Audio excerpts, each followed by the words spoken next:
We got so much to talk about and unpack today. Jimmy Butler is back in South Beach today.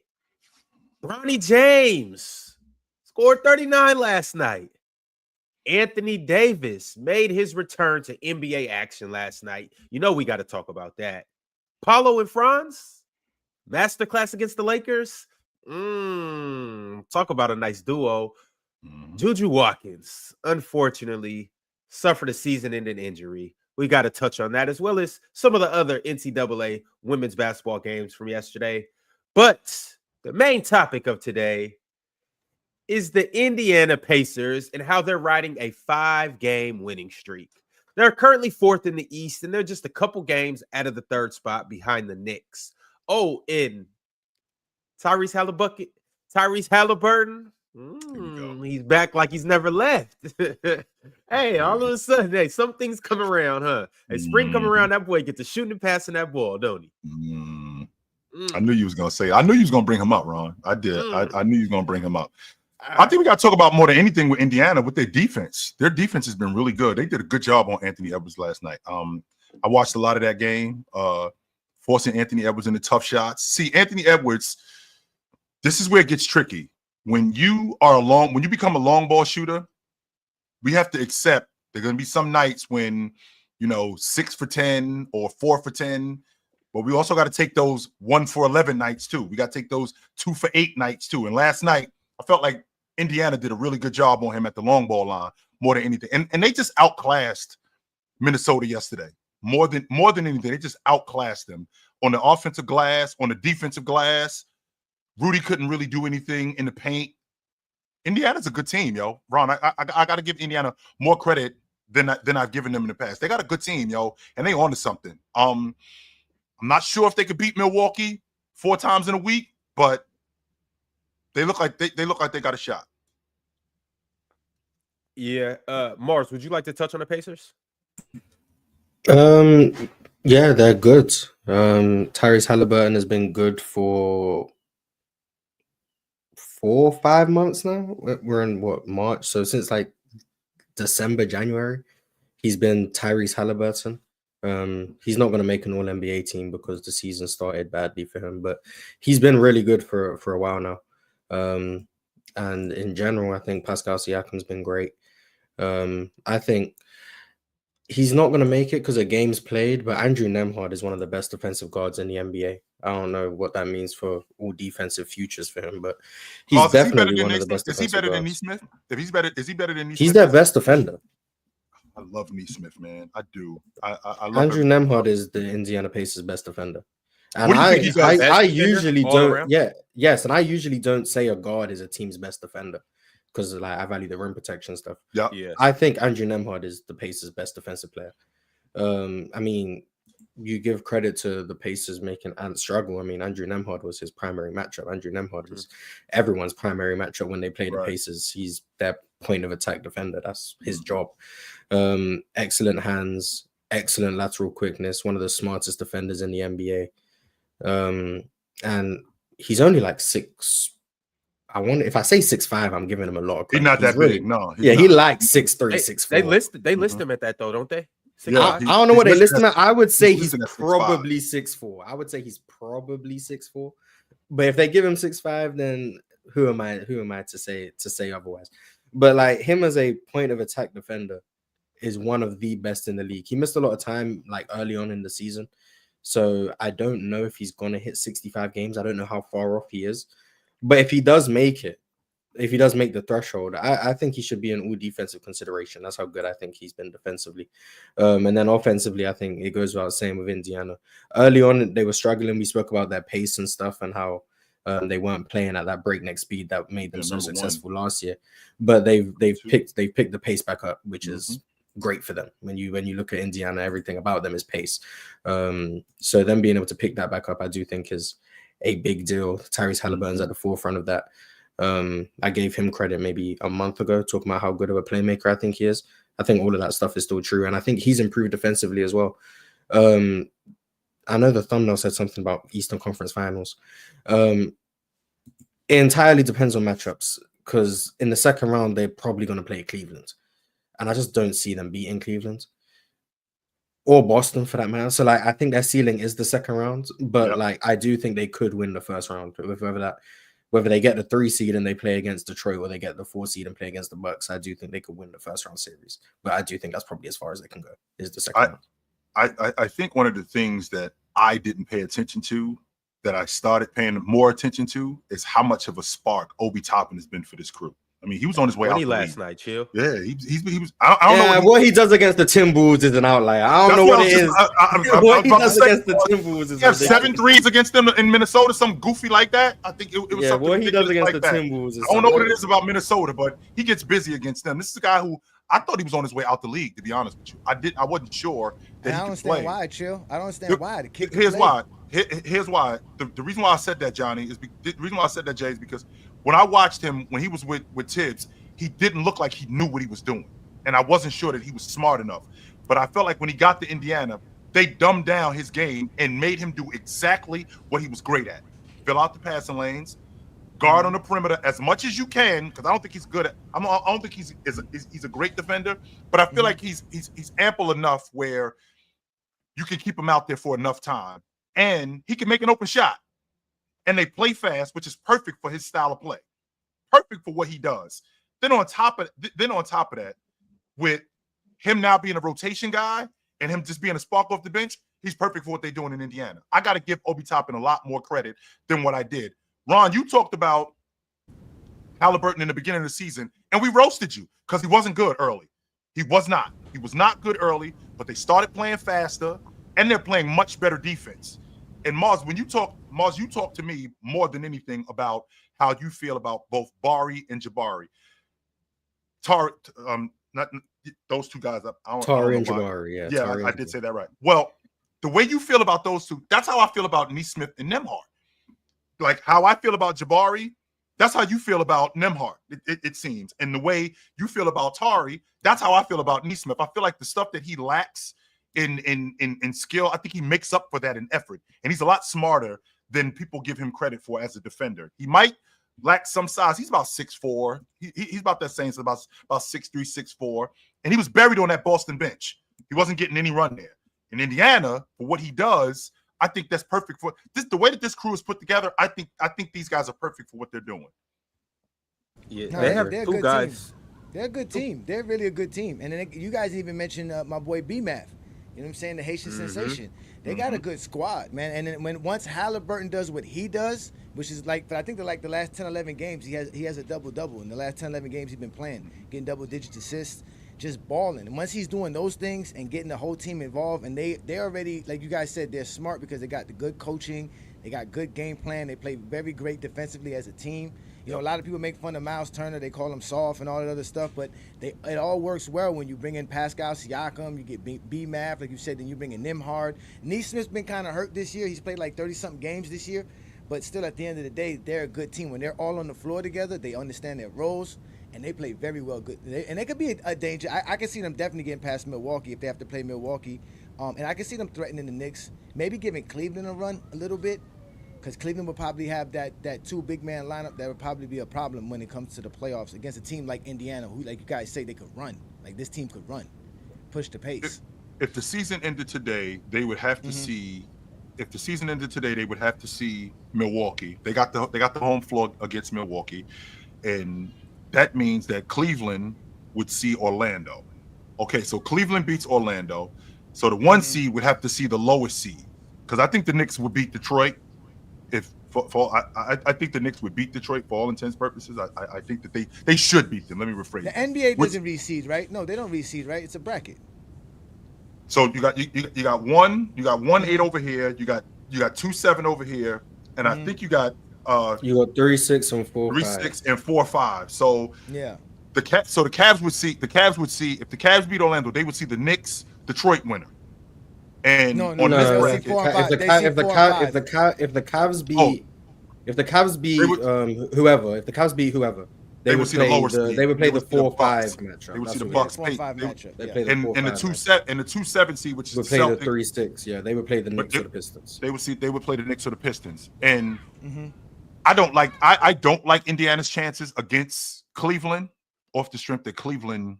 I just feel like they do more on the defensive end than what Indiana does, and I feel like they could slow them down. That's one of Indiana's It's gonna be a strengths. fun series, though. Chill. No, yeah, it'd be a great very series. fun. That would be Very a great series. That would be a wonderful series. And Tyrese Halliburton like talk that. a lot of shit. I mean, let's be clear. Yeah, he do. He talk a lot of shit. Yes, he But does. you seen him and Wofford going at it? Or I you did seen see him and someone else? Wofford last night.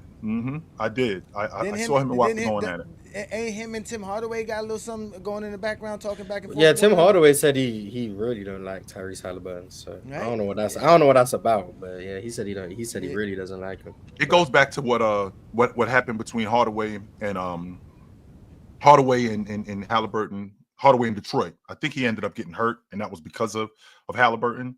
And Hardaway Senior, he didn't appreciate that. And then I heard some other nonsense, which wait.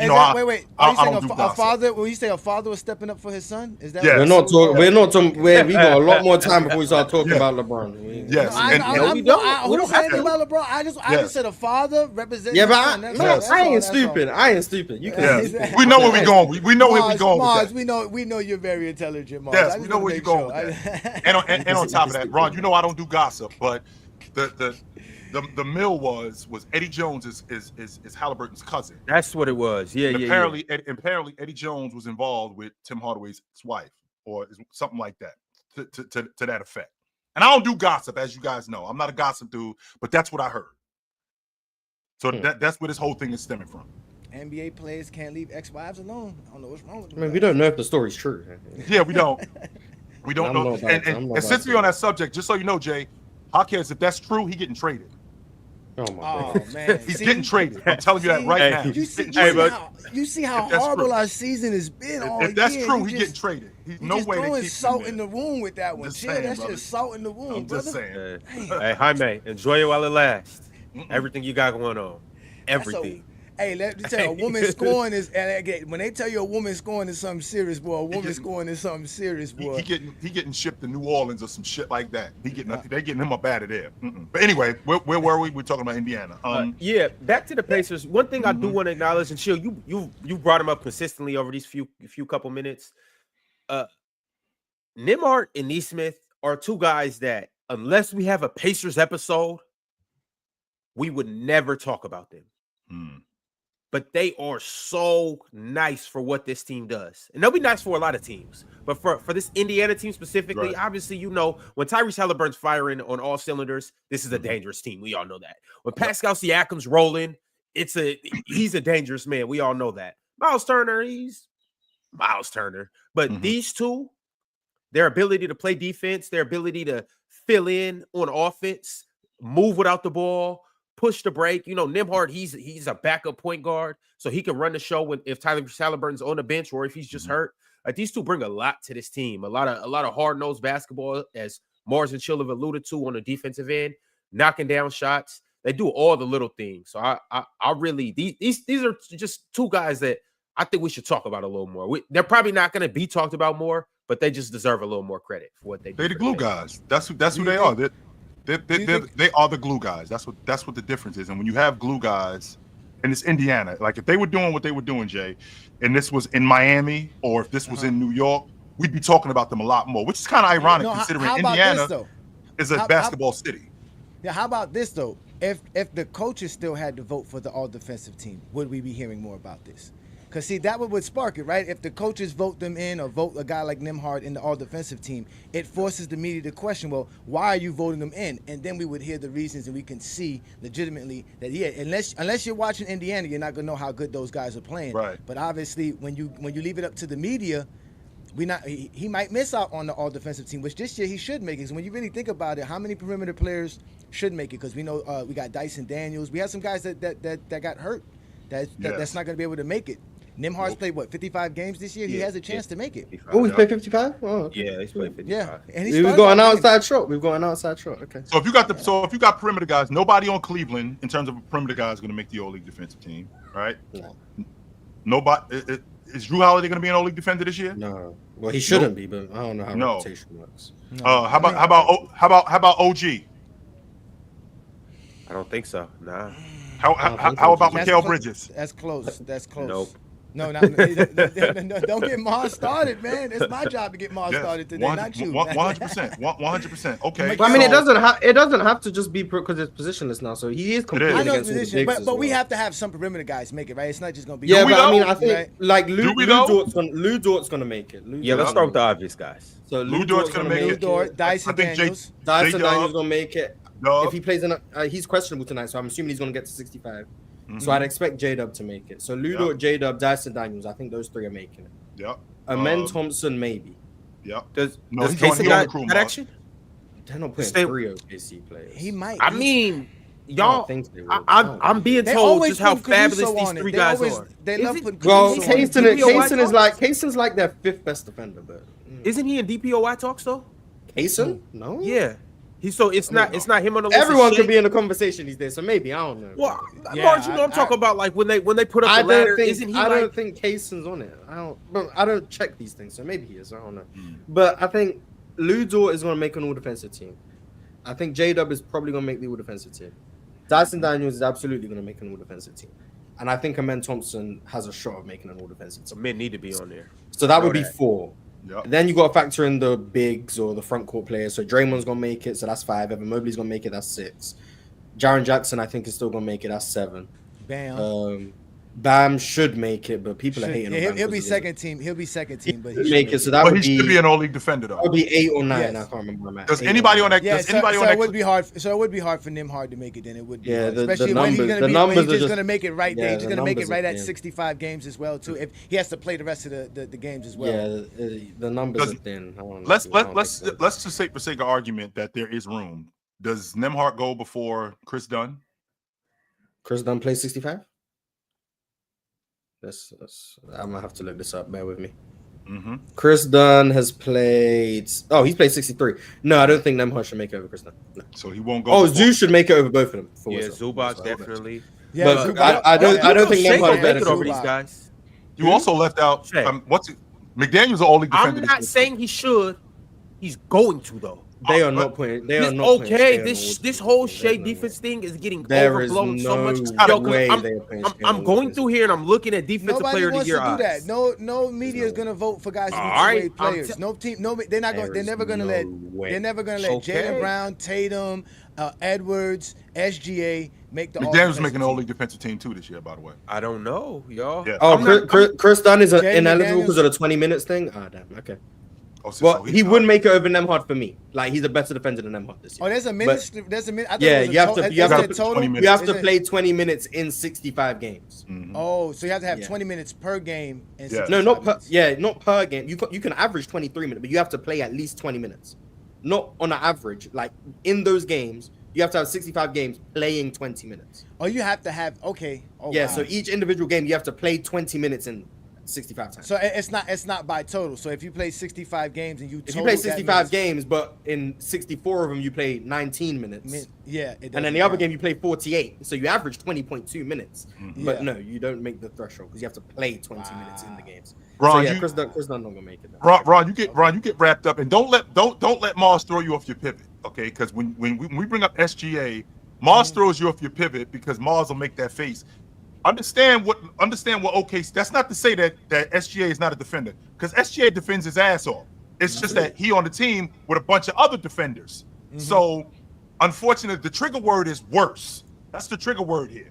He might be the worst of these defenders. That doesn't mean he's whack. That just means he's at the bottom of the rest of these defenders, which I'm not really in favor Why of. would the 7th best defender on the team make the all defensive team? That doesn't See, make the sense. the 7th best defender. That's super wow right there, Mars. That's not That's wow what he right there. is. No, It's super wow. but the thing about it is Marge is right. that good. Okay, Marge is right. that good. And I'm not even that high on Shea as a defender. I might be the lowest out of everybody on the panel Yeah. with Shea as a defender. What I'm telling you guys is I'm looking at these defensive player of the year odds, and I know these are just the odds from different bookies and stuff like that. But if they all have Shea on here, now granted, this one has Shea 1, 2, 3. It has Draymond Green, Evan Mobley, Dyson Daniels, Lou Dort, Jaren Jackson, Shea. That's one of them. The next one, Draymond Green, Evan Mobley, Dyson Daniels, Jaren Jackson, Lou Dort, Shea. And this one has Shea tied with Zubac. The next one, Evan Mobley, Draymond Green, Jaren Jackson, Dyson Daniels, Lou Dort, Shea. And this one has Shea ahead of J-Dub and Zubac. I'm saying where there's smoke, typically there's a fire. Trust me, SGA is that will dude. be such an SGA is that unjustifiable dude. Yes, he does. Remember, he has to play offense and defense, so he doesn't really have to. You know what I'm saying? He's that dude. He hasn't been one of the 10 best defenders in the sport this year. He just hasn't. I got what you're saying on that. There's a lot of great defenders, and mind y'all, we don't have Herb Jones because he's been hurt. Jalen Suggs been out. Right, there's so many other defenders that we can add to this Anthony topic. Davis as well. also. Anthony Davis, a lot of guys, bro. Wemby, yeah. Mm-hmm. So yeah, of course. That So, boy cooking so hard. They finna put him on the defense. So I guess that myth that they don't play team. defense in today's NBA is completely destroyed today. I like this. Great conversation. If Shea makes it, shout out to Shea, but god damn, that's a bad. I think the point we have to make is when you talk about how good Oklahoma City's defense is. Mars, what if you told me all year how good their defense is? It's the best. It's an all-time great defense. Statistically, it was the best ever. I don't know if it still is. Statistically, it's the best ever. Last time I saw that, I think that was in '96 with the Bulls. Jordan, first team all defense. Scottie Pippen, first team all defense. Dennis Rodman, first team all defense. That happened. The last time I saw you talking about a defense statistically being this good. That's what it ended up being. So, I mean, and on top of that, with the amount of players that they have, like I would not be surprised if we had 3 guys off this crew make the all-league defensive team. That would not surprise me. I thought the 04. That's cool. Shea shouldn't be one of them. Defense ever, no. So who else should it be then, Mars? Because I mean, if you're gonna have 3, it should be. I mean, I don't think is Hartenstein gonna get to 65? I don't think so. How many does he have? Oh, he's not. Okay. No. Then it would have to be J.W. and it would have to be Kaysen. He would have to be the next one because it's not going to be. They're going to put Caruso over Kaysen. Caruso doesn't have games played either. You got to remember who's voting too, Mars. You got to remember who's voting. Caruso's only played 46 games, so he can't make it either. Oh, he can't make it either. Okay. So the only ones eligible in terms of game played are Shea, J.W., Lou Dort, and Kaysen. SGA. Yeah, SGA. Those are the only ones. Shea's still the worst defender of that group. So. Nah, he's better. Hence the word. That's the trigger word, Jay. No, worse. Yo, Jay. Nah, Jay. No, he's not. Hey, Jay. No, he's not. He's SGA. Okay, good for him. He's better defense than Kaysen Wallace. Hey. Shout to him, though. Listen, whether you guys agree with how SGA is defensively or not, they're still a great team defensively, and SGA ain't getting cooked. Ain't nobody trying to switch on to SGA. Well, that's what they are, but that's a different reason. But no. You get him in foul trouble and get him off the floor, but not because you gonna cook him. Different reasons. Yeah. Put a little bit of pressure on him. Where's the separator? Where's the separator between Kaysen Wallace and SGA? I can appreciate the on-ball defense because I think Kaysen Wallace as an on-ball defender, I think he's fantastic. But Mars, in your estimation, where's the separation between SGA and Kaysen Wallace as a defender? I mean, I think it's noticeable that Kaysen Wallace is the better defender. I think.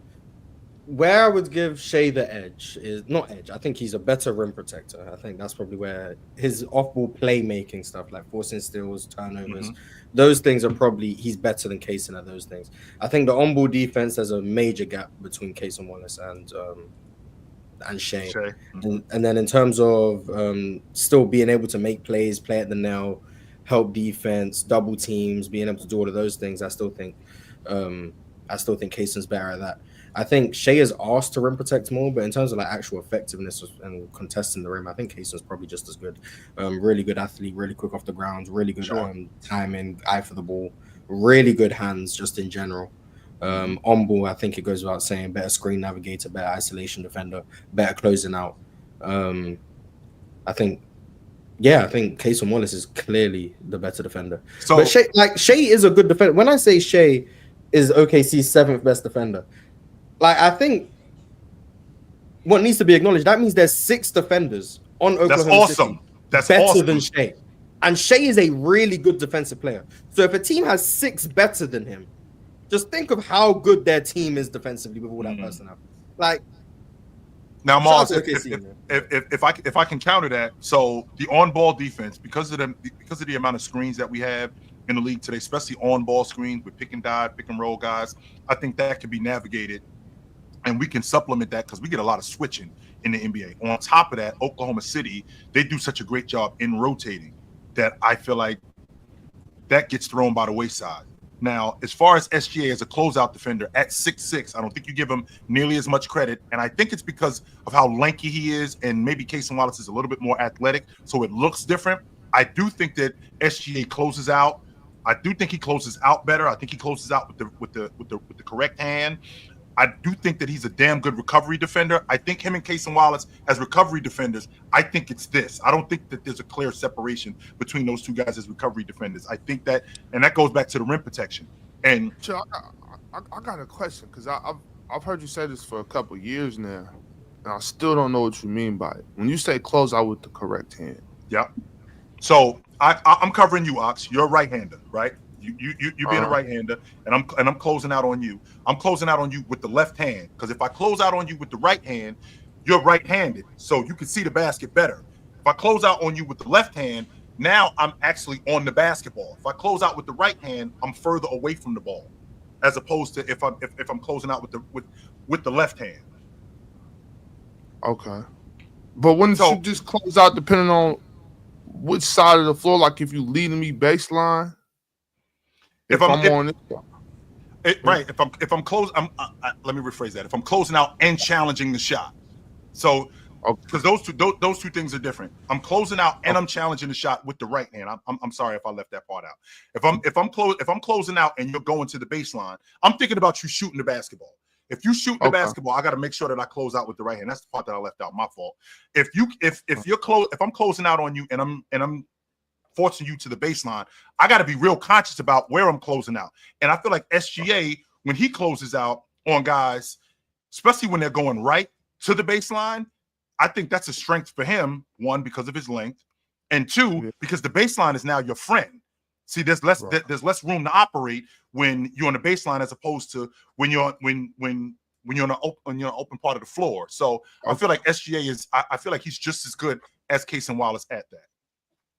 Okay, I'm not trying to divert the conversation. I'm just wondering if y'all, I'm a couple minutes late. Did y'all? I'm just wondering if y'all spoke about Juju. If y'all spoke about Juju. No, we ain't getting into Juju yet. But to counter Mars's point, like I was saying, I do appreciate how tough Casey Wallace is. I love that about him. I like the fact that he doesn't give a lot of room when he's covering guys, and I do like his recovery defense. I just feel like SGA, I feel like he gives enough room where he can recover, and I think that's a smart thing. And I don't think Casey Wallace is there yet. I don't think he's been around long enough to recognize, when he's covering a guy. I think a lot of the stuff that Casey Wallace is doing today, I feel like a lot of it is on effort and just athletic ability. When he actually learns how to play defense at a high level, I think he's going to be even better than what he already is.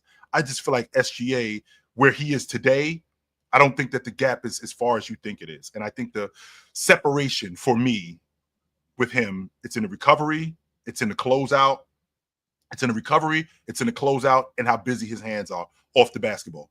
Chill. My thing with these two, it's simply just the eye test, and it's the production that I see. I don't know exactly what the numbers are. I don't know what Shea's defensive rating is and Casey's is. I don't know their steal amount and all of that. Mm-hmm. All I know is when I watch Casey, and I remember about 2 months ago, I was talking that shit about Casey.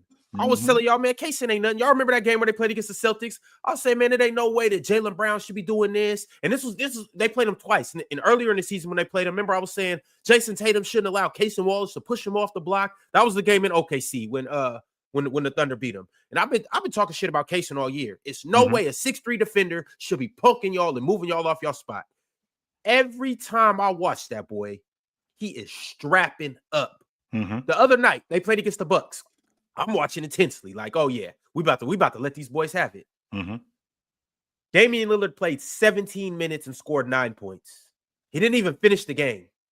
Why do you think that is? Didn't he get hurt? Because he got a calf injury? No.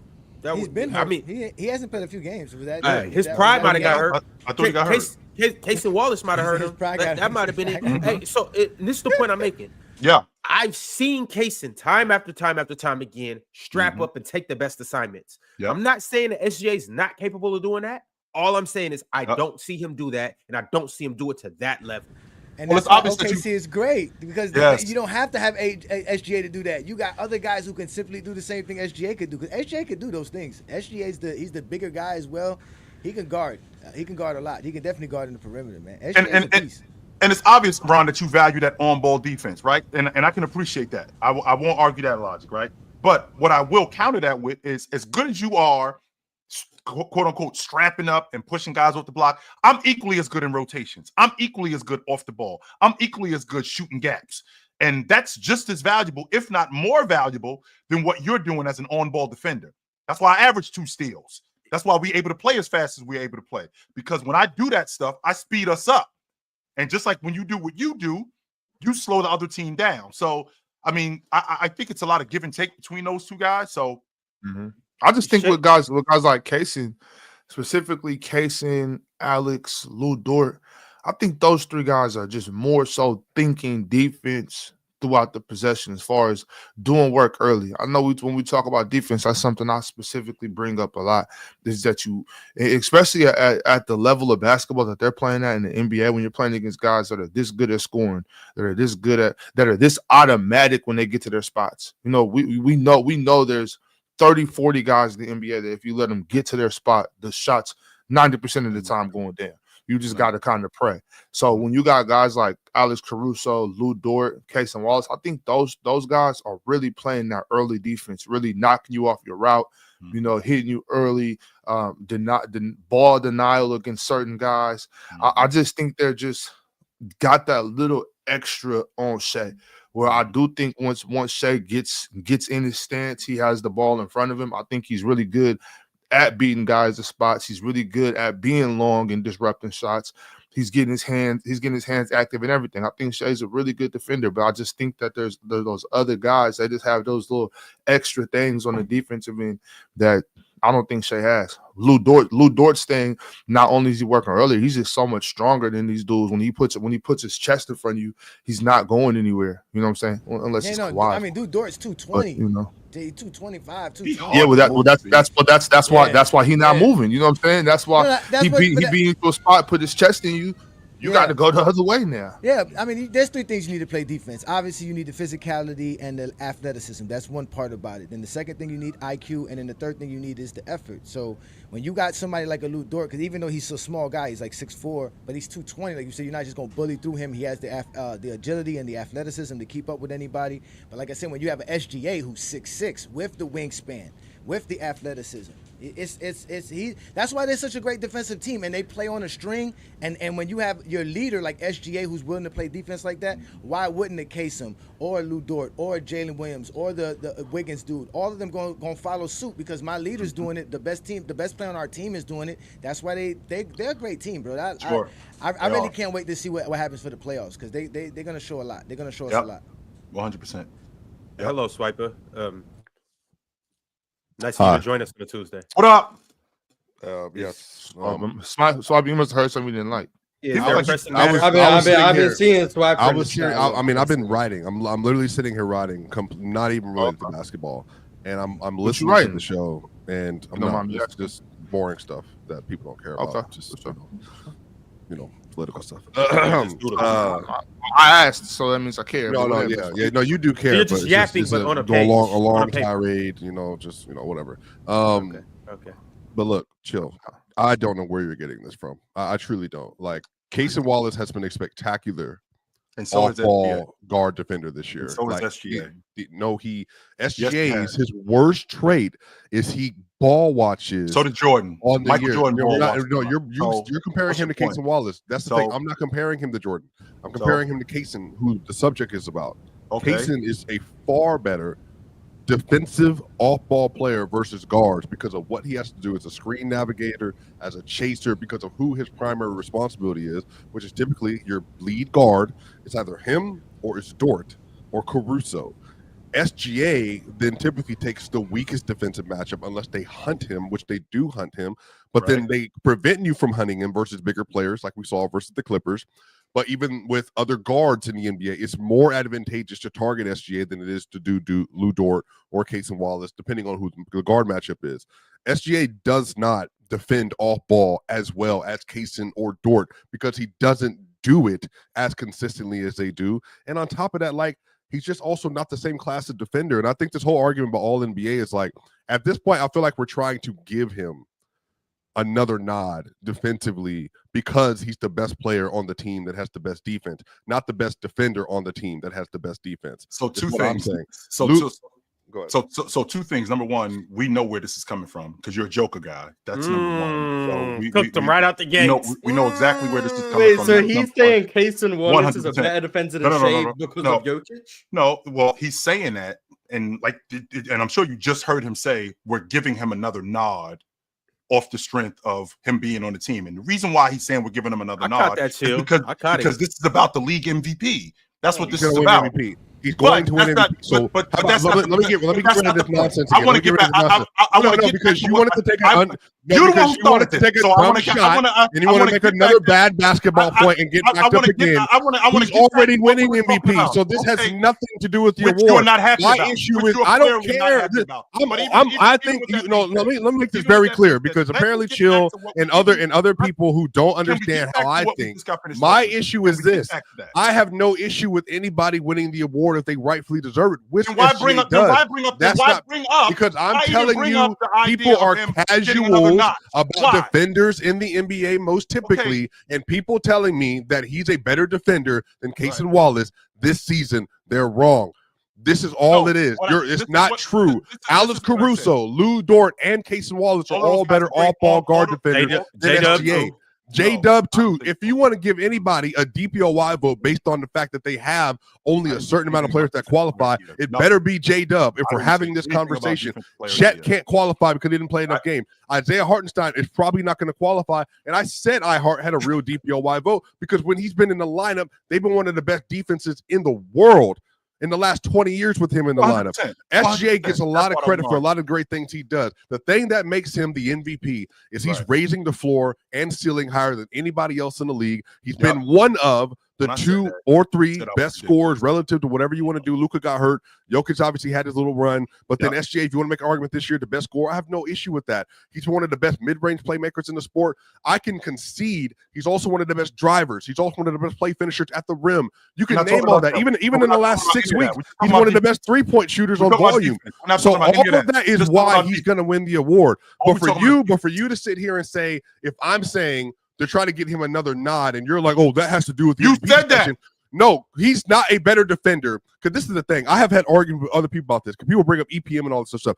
SGA has not been one of the 10 best defenders in the sport this year. He hasn't. He's being most helped among any other guard in the league other than I don't know helping the conversation. As good as Kaysen Wallace is, Kaysen is the linchpin defensively for them. So is Caruso. So is Dub. So is Dort. So is Chet. When you talk so is iHeart. About Kaysen Wallace navigating screens, they do hunt SGA, and he's a better on-ball defender too. They do hunt SGA, and when they hunt SGA, he's got to get around screens too. But he's worse at it than Kaysen, which is the conversation. But here's the difference: you said that he doesn't do it, and that's just no. I didn't. I said he doesn't do it to the degree that Lou Dort and Kaysen do. Get my words right. He doesn't do it to the degree that J-Dub, Lou Dort, or Kaysen do. That's what I said. He does it at he does get around. He does it at an inferior rate than those other players. 100%. Now the fact that I don't navigate screens because I'm covering one of the best, because I'm not covering one of the best defenders and I'm ball watching. That's the reason why I'm one of the best in the league at steals. That's the reason why. What does that mean? So Kaysen gets less steals than him. Is he a worse defender? Is Kaysen gets less steals? Is he a worse defender? I didn't say that. Dunn gets worse steals than him. Is he a worse defender? I'm not saying that. What your stance? There are plenty of players that get less steals than 2 a game, and are they worse defenders than him? Just being on-ball defenders. That's it. being able to play off the ball because you're navigating screens and I'm playing off the ball and I am ball watching while watching my guy. I'm able to be better in the passing lanes. So is Jokic, since you brought, is Jokic a good off-ball defender because he averaged 2 steals a game? No, I'm not saying that, and that's not okay. The point okay, then cool. So that point is relevant. Then I got it. No, I got it. But it is relevant. Here's why it's relevant: because one of the main reasons why we are as good as we are defensively, one of the main reasons why we are as good as we are as a pace team, one of the main reasons why we are as good as we are is because I'm able and I'm as good as I am off the basketball to create steals. What? So why does that only get? So this is my issue. There's 4 other players averaging above 1.8 steals a game, basically, or 1.7. Do they all get the same nod? Do they all get the same nod as elite off-ball players because of the steals they're accumulating per game? No, they don't. Okay, so then there's no point in using the stat then. That's what doesn't make any sense. SGA has been a good defender this year. He's not a negative. He's not getting taken advantage of. He's been one of the better defenders in the league. But you're comparing him to other players on his team who have a higher responsibility and more responsibility to defend the number 1 and number 2 option on a night out basis. They don't have more responsibility. And Casey Wallace and Caruso are their primary defenders. That's their primary defenders. May I ask Swiper something though? Real quick? Please, go ahead, bro. I hear what you're saying, Swiper. You're talking about the responsibility, the assignments that Kasem and Lou Dort have this year, which is obviously true. Like you said, they are the primary defenders for the primary offensive player. But let's just say Kasem's not on the team, because like I've been telling Chill for years now, I've been thinking SGA's an all-defensive player for a few years now, for like the last 2 or 3 years. But let's just say you don't have a Lou Dort or you don't have Kasem Wallace. Could you provide those assignments to SGA and him be effective with it? Yes. Ask the question again. Could you provide him the same could you make SGA the primary defender? Yeah, and be just as effective as you saying. But you'd be worse if he had to be the primary. If he had to be the primary defender, he'd be a worse defense. If he played in Atlanta, he'd be a worse defense. And namely, if Shea was your point of attack defender, you hate that, Moss? He's substantially worse than Kasem Wallace and Ludo. Substantially worse. And J-Dub. Yeah, but we're not including him for some reason. So again, the entire premise. I think J-Dub's the best defender on that team. But look, the entire premise behind OKC is what they are. It's because you don't have to worry about putting, again, a good on-ball defender on these players as a primary defender. You can put really good to great to elite defenders as on-ball players. And then what you can do behind them is have a bunch of people with 6'6" plus wingspans that are behind them, that are in the passing lane, that are contesting at the rim. And then you have, if you do have a big, which they have Chet or iHeart, you have a rim protector who is truly elite. But here's the thing, OKC's rim defense this year is still elite without a center. Why? Because they have a bunch of long, rangy, intelligent athletes other than SGA who help you to funnel. That's what he's bigger than all of them dudes. He's not 6'6". Exactly. I'm so sick of this narrative. He's not 6'6". He's not 6'6". He's very long. He does lead all guards. He's very long. Though. He's very long. I will give him that. He's one of the best. Blocks than Derek White? I'm pretty sure he does. I'm about 70% an elite sure. defender. At the end of the day, SGA is an elite defender. He's an elite defender. He is. I just think that the across the board. The fact who's an elite defender? SGA. SGA. No, he's not elite across the board. There's not that many elite defenders in the league. I'm also not going to gas that either. I think if you're going to say that he's one of the 15, I don't think he's elite across the board. He has. Yeah, if you think he's one of the 15 or 20 best defenders in the sport this year, cool. That's You good could on be you. elite. But he's also very insulated. Chill. Do you think he's a better defender? Shea and than Derek Anthony White Edwards? both average 1 block. Just had to look at it. Yeah. Do you think he's a better defender than Anthony Edwards? I think he does other things better than Anthony Edwards. I think he does some things better than Anthony Edwards. Yes, I do. So it's yes or no. I got them kind of. Yeah, yes or no, Chill. Yes, I do. Okay. All right. The Anthony Edwards who was better than Draymond Green. Yeah. So we're not having. I never said that neither. But anyway, I said he was better than Draymond Green. Yeah. We're not going to bring it back up. I looked it up because I was curious because Kasem Wallace be getting steals. Kasem Wallace and Shea average the same amount of steals. Right. And, they do. And Kasem Wallace plays 7 less minutes a game. And Kasem Wallace gets more deflections per game than Shea does. So does Joker. Yeah, but the point of Shea doing all of these things in the passing lanes, and that's where he brings all his value. Kasem Wallace does it more than Shea does. So even Shea's best defensive attribute, the passing lanes, the deflections, all of those things, Kasem Wallace does those things better than Shea as well.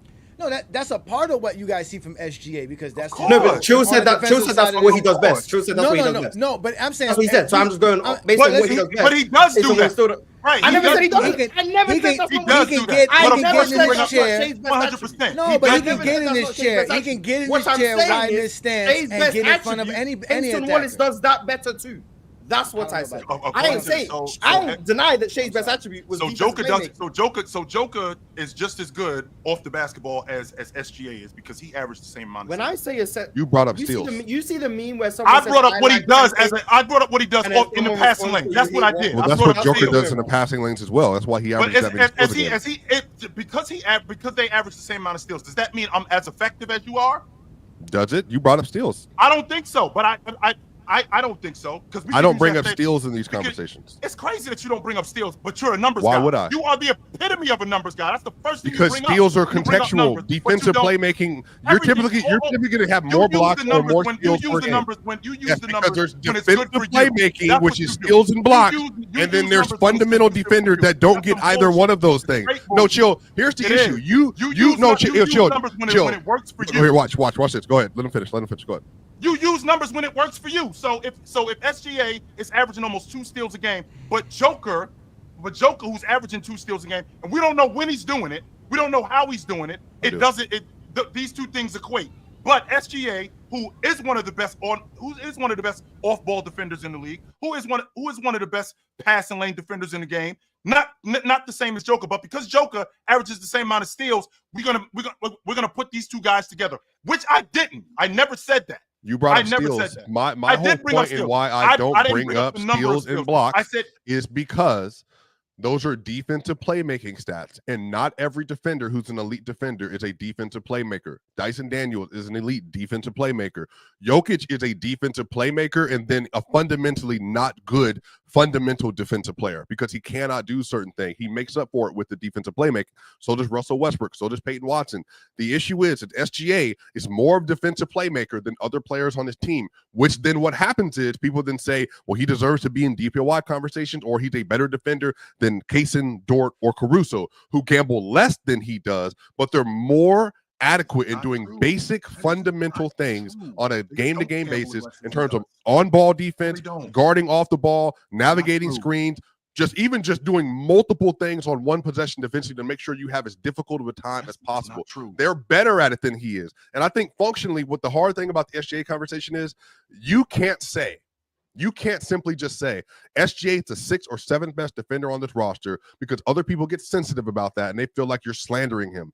I am telling you from a personnel standpoint, they have more defenders on their roster that play at an elite to very good level than any other team I can think about this side of maybe 04 Pistons. And I'm saying to you that SGA is still a very good defender. Yes, they're not that good. I'm saying that they don't have Rashid and Ben Wallace, and like even Chauncey Billups was like they don't have the all-time great, like Ben Wallace is an all-time great defender. They don't so is Rashid, that. Respectfully, yeah. So is Rashid too. Yeah, but then 1 through 7, they have like legitimate at least 6 all defensive caliber guys. Right. Like Shea to me is not all defensive caliber, so he's the cutoff. But Kaysen Wallace, Lou Dort, J-Dub, Isaiah Hartenstein, Chet, and Caruso are 6 all defensive caliber players, all on the same team. But SGA is chillin' Jay. I just want to tell you guys, SGA is clearly worse than those guys. I still think he's a really good defender. I think he's a positive on defense. I think he's a good defender. I think SGA did have good defensive seasons. From a guard perspective, I think Shea is a really, really valuable defender. I can say that and also say I think the guards on his team are much better than him. I just think they're that good. That's like, I'm not even knocking Shea when I say that. I think Shea is a really good defender. Shea is a strong positive on defense. What he provides is extremely valuable on defense, especially when you get it from a superstar. When you have a guy like Shea who's that good offensively and he's that good defensively, that's really valuable. I don't think he's better than Kaysen Wallace on defense. Chillin' Jay, I just want to give you guys my problem with the whole thing. And like Mark said, I don't want to take away anything from SGA. Once again, my problem is just the role that he does. Yep. He doesn't take the main assignments night in and night out. That's like, we had kind of mentioned it earlier, Andrew Nembhard. When Tyrese Halliburton doesn't play, he steps in as a phenomenal point guard. Yep. Phenomenal. He looks like a starting point guard, acts like a starting point guard, plays like a starting point guard. Remember last year in the playoffs, he was getting wins for the Pacers, but nobody would say he's better than Tyrese Halliburton. Ron, in your estimation, how many? That's a some people will say the idea that his role is no longer to be that the role that he's no longer the guy that's the primary defender, which we know he was when there wasn't a case in 2 years ago or 3 years ago when they first got him, things of that nature. He is capable of doing all the things you guys are praising Lou Dort and Kaysen for. That's all I'm saying. And he can do them at their level as well. Sure he is. He's just such a great player on the offensive side of the ball. And you, Last like time you I guys said, remember you don't Shea need being an it. humble defender was when he was on the Clippers. Yeah, this was years ago, by the way, and also his first year with Thunder. Even 2 years. My ago. only question. 2 years ago, he was balling defensively. My question. Last year, he was balling he wasn't defensively. 2 years ago. No, I'm talking about last time elite Shea level. I'm has talking been a about. I'm the last talking time Shea has all. been a primary matchup defender. I'm talking He all was on the NBA Clippers. level defender. Yes, When SGA was has that? been that. He's been that for the past few years. When was this? When was this? Just on context, when was this? For the past few years, 3 years now. 3 years? I've been saying it all again. If it wasn't for the media making these votes, media. Yes, the media. If it Including wasn't you. for the media voting for the What do all you mean, including defensive me? team, You are the media. are you a part You of are the media? media. Swipe? You are I don't media. know. You I are don't know. media. Swipe Wait from a minute. Big not- media Hold on, swiper. time out. Last year, so just for context, if we're playing this nasty game, last year, can you give me off individual screen, please? 'Cause I want to see this man. So last year, you're telling me that SGA was a better guard defender than KCP, who didn't make first or second team all defense last year. KCP Did not has a make first role or second. on his team Did to not do what make he first does. or second. I No. get it. Not on his again, team. I'm Not on gonna his repeat team as a myself defender. because Go the ahead. last time I talked defense on here, y'all thought y'all was exposing me, but then y'all got exposed. I'm gonna continue to break down defense I because don't I even know talk what defense that's with the best of about. that. When he said Anthony Davis is an Again, bad defender and Jokic. again, Oh, okay. Again, SGA, Anthony Edwards, was definitely Jaylen Brown, Jason Tatum are all players that are penalized by the media because they would be considered great two-way players if you voted for them on the all defensive. Tatum is considered. Jason Tatum's a better defender than shit. If the media was voting for the Of course you players, won't, if Of course you the media was voting for these players like they were voting for over 10 years ago, guys like SGA, But Anthony Edwards, and them would be- what do they have in common? I don't understand this. People He's people saying that acknowledge guys Tatum who and do Brown. it as- well. People again, acknowledge Brown and Tatum as two-way players. but what you guys People are don't know simply- that Shea is a two-way player. can I please explain myself? Go Because ahead, what you please. guys Go are doing ahead. is that guys who are only assigned to be defenders are the guys you are praising. So if you are a guy who is a solid defender, but you're still great on offense, then they're going to kind of knock you for your defense and say, well, you're really not the primary defender. Your role is not to be the greatest defender on your team, although you're still a solid and great defender for your team. So when you guys vote, if you say you're part of the media swiper, which I'm guessing you are, if your vote goes for a Herb Jones or a Jalen Suggs or for, like you say, a Lou Dort in the case, because that's their role. That's all they do is play defense. Okay, so Victor Wembanyama, Anthony do it Davis, better both. than Hold on, time out, because we need to pack this up. Victor Wembanyama and Anthony Davis both averaged over 20 points a game last year, and they both made first team All NBA. So did that qualify how many for that? other players on the all defensive team last year was considered two-way players? Considered two-way players? Two-way players. So Anthony Davis, Bam Adebayo, and Victor all made first team. Bam is They're all considered two. a two-way player. This is the first time hearing He's it. one of the best defensive players. He's one of the best center playmakers I'll in the league. take that This is swiper. obvious. I'll take that swiper. Thanks. What do you mean? What do you mean? Don't, matter of fact, I'm not talking to Ron. I'll take that swiper. I'm not going to argue that one, swiper. Let's go. Bam, That's baby. three. That's three. Yes, that's three. Right now today is So Bam a then, two-way so player. then, Bam is a two-way player. 30%. Yes, he is. all right. So we're trolling. We're trolling. Yes, All Bam is right. So So that's we're trolling. 30%. Bam is not a trolling. two-way player. So that's we're trolling. 30%. Okay, I got it. We're trolling. Am I losing? Just next. Whoa. Bam is not a two-way player. Is that what I'm understanding? I've never heard him being called that. Where is I've he never getting heard his him You've being 20 never a heard game in a from? circle calling Bam a two-way player? No, I'm from Miami. I've never heard that. No. 20 a game. How many from. players? Maybe like 19 to 20. He's But had I a couple didn't of. He's had a say couple he was of. 20. I said this Victor year, maybe like Wembanyama, AD No. were the 20 a night guys. No, Chill said Bam was 20. No, you said 25. He has 25. I give you he's been 25. 20. Right? No, Because- not what, 25. for about They were 50 Victor and AD were No, like 20 point previous per game seasons, players. he's been around like 19 and a half. Yeah, he's an 18 point per game How player. was Bam not considered a two-way guy? I don't know. I have no idea. I have no Because idea. from my understanding, the two-way guy is a guy that's like your primary scorer. One of your What? Bam primary is second scorers. leading scorer on the crew. Yeah, Bam No, is he's he's second not. leading He's scorer on not. the team. He's not. Well, No, that's not that's true. this Two-way year, guys in and the he's league? averaging 18. When he was the Right, that's third what I'm guy, saying, when he like- was the third guy, when he was behind Tyler Hero and Jimmy Butler as the third option, He yeah, was he's averaging averaging 19. Yeah, He's averaging 19, 20. That's 19. what I'm saying. But again, I'm not going to argue with Swiper. If Swiper wants to give my dog the two-way title, I'm with him. Anyway, I'm all not right. So I'll arguing just move about on. that. Hold on. Let's just I'm move just on to saying another I've never first team. heard of Okay, that okay. before. I've never heard that. Okay, but chill. This is not even like a big point. I don't want to get lost on the Bam thing. So I'm saying I'm going to go to the next year. So this is the first team. Do you not consider Jaren Jackson Jr. 22-23 a two-way player? Jaren Jackson Jackson? is 100% a two-way player. Yes, he is.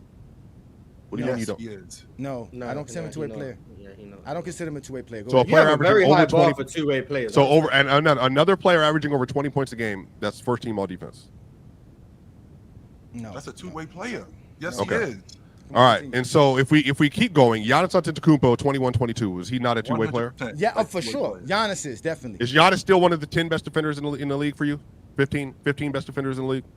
This year, not You gotta this average year. 30 So you were to talking be about this year. We were talking about this year. I think that's what sparked you, right, Swiper? We were He's talking better about than this Shea year. on defense, right? Giannis is better than Shea on defense. Giannis is better than Shea on defense. Yes, he Yeah, is. yes, This year, yes, is he? yes. Is he? I don't know. I don't know. No, That consensus this year, for this year. this year Giannis It's has my took a step consensus. I back, don't know. but It's I my would say Giannis is still should be considered all league defender as well. So I wouldn't trip if he made the all defensive team. Just like I wouldn't trip if SGA made it or not. So, Okay, but you go do ahead. understand though, like the context of like, so Embiid, the last time Embiid made it was 2021. Kawhi Leonard made it 2021. Like Giannis made it 2021. Ben Simmons, like when he was at his apex still, was an 18-7-7 guy. That was considered a two-way player. You do understand the context though of like Jason Tatum not making like first team All NBA relative to like other players, because he's also not like a first team All NBA defender, but he is an All NBA level defender. But there are other defenders that have a higher responsibility defensively than he does, that are more anchors on their team than he is. Which Like, you goes back understand that? to No, I'm sorry. I'm sorry. Caruso made the last 2 or 3 all defensive teams. I wouldn't pick Caruso all defensively over the 4 guys I mentioned. Fellas, Caruso? I gotta step Yeah, in. Caruso. I gotta step in right Because quick. again, you're giving him props for just playing defense. But good, that's a great job for you. Go ahead. Oh my coming God, off you're the bench putting a on top person of on a that. defensive team for playing defense. fellas, Coming off the bench. fellas, you see this beautiful display that's on the screen right now? Never mind everything that's up there in the top left. Let's just look at the PrizePicks, run your game, control your game, and win your game. And the fact that you can get $50 back instantly when you play just $5 after you download the PrizePicks app and use the promo code PANDLE. This is what you guys all need to do right now, especially because it's March Madness, and especially because PrizePicks has thrown us all a little bone. You see this Cooper Flag free pick? Well, essentially, when the Sweet 16 starts, all you need is for Cooper Flag to score. Let me see. What is this? 19 and a half? No, they've reduced it from 19 and a half to just 1 point that Cooper Flag has to score. And after he does that, you get a win. And we're going to show you guys exactly how we did it right here, right now. Let me go ahead and move this off the screen so you guys can see what we rocking with for the day. This is what we got, y'all.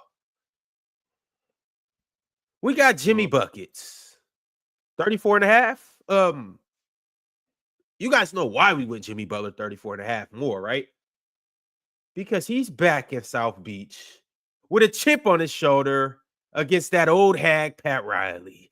And he's going to get his get back tonight in South Beach. That's why we got Jimmy Butler. Is this a vengeance game for Jimmy? Oh, this is beyond a vengeance game. You been seeing what he been saying in the media? Heat culture's not a real thing, all of this other stuff. Well, we'll get to that later in the episode, but that's why we got Jimmy Butler going more than 34 and a half on his PRA. LaMelo Ball, 24 and a half points against the Magic. Now, I know a lot of people think the Magic have good defense and this, that, and the third. Well, they are on the second half of a back-to-back, and for some reason, LaMelo Ball tends to just play better when they try to defend him better. So that's what we have. Big Ox, what you rocking with? These are the 2 picks that have fed me all season. That's Domantas Sabonis PRA and OG Anunoby PRA. Anytime OG's PRA is anywhere in the 20s, that's an automatic. And anytime Domantas are any in the low 30s, it's automatic. So, you know. And plus, Domantas likes to pick on Chet. I don't know if is Chet's playing tonight. If not, does he like to pick on iHeart? Yeah, that's what I was going to get to. I was going to say it doesn't matter which one he picks on. If not, does he like to pick on Jalen Williams? He picks on that whole team. So okay. Yeah, I think these picks were just so I don't think that was on purpose, Morris. He's not a dirty guy. But anyways, yeah, those just hit so easy. PRA from Domantas, PRA from OG, and they're pretty low tonight, so we'll go with it. That's what you got, y'all. So go ahead and take what we do and put it on your slip, and then maybe add the Cooper flag pick in there too, and ultimately you will have you a nice, beautiful night. You'll wake up tomorrow satisfied. All right, y'all. Let's get back to some of the main topics. How many ankles today. Sabonis hurt tonight? Under over 1.5. He and Lou Dort gonna be out there. It depends. If you're just gonna be out here shooting all willy nilly, landing anywhere you want to, you're gonna get your ankles hurt. So you know what I'm saying. You blaming Jason Tatum? Is it you victim blaming? Is it a high ankle sprain? Like, is it bad? How bad? I'm not blaming. It didn't look like it was that bad. He walked off yesterday, so it didn't look like it was that bad. I'm not blaming DeMontis for closing out. That man looked like he was on fire. He stopped, dropped, and rolled. That looked like he was in pain. Stop dropping rolls. Yeah, he did, bro. Yo, he did, bro. Yo, while we here right now, before I get to super chats and before we move on to the next topic, just a couple things that you guys should be aware of. First off, this Saturday, we got a nice little debate going on in the parlay. Episode 5. James Harden versus Seth Curry. Yes, Morris. I don't know why you would choose. I still think I won that debate. Hey, this is crazy. Hey, we get a PCL finals preview, and Mars just warming up, just choosing anything. He chose Seth Curry versus James Harden. Wow. Hey, Mars is getting bold out here. Somebody got to do something to stop this young lad. But that's what you got this Saturday. Be sure to tune in. Also, later today, from the logo, the best show on the platform. Right, fellas? Well, today they'll talk about why this is the best non-MVP season ever. Y'all be sure to tap in from the logo a little later today. And also, this Friday on Playback, we will be watching OG Anunoby get squatted on by Giannis Antetokounmpo all night long on the Playback's main stage. You guys be sure to pull up and have a good time. And that's really that for now. Make sure you guys like the video, subscribe. Also, too, if you are listening on audio platforms, download the video. Do that. And then also turn on your notification bells. You see right below Swiping and Mars. Turn on that notification. Do that so you guys can get all the content that we drop daily for you guys. All right, let's move on to our next topic. Well, actually, don't like the squatting part. We don't got time for it. Bronny James scored 39 last night. Does anybody want to touch on this? Do we want to give the young why wasn't this the headline, Ron?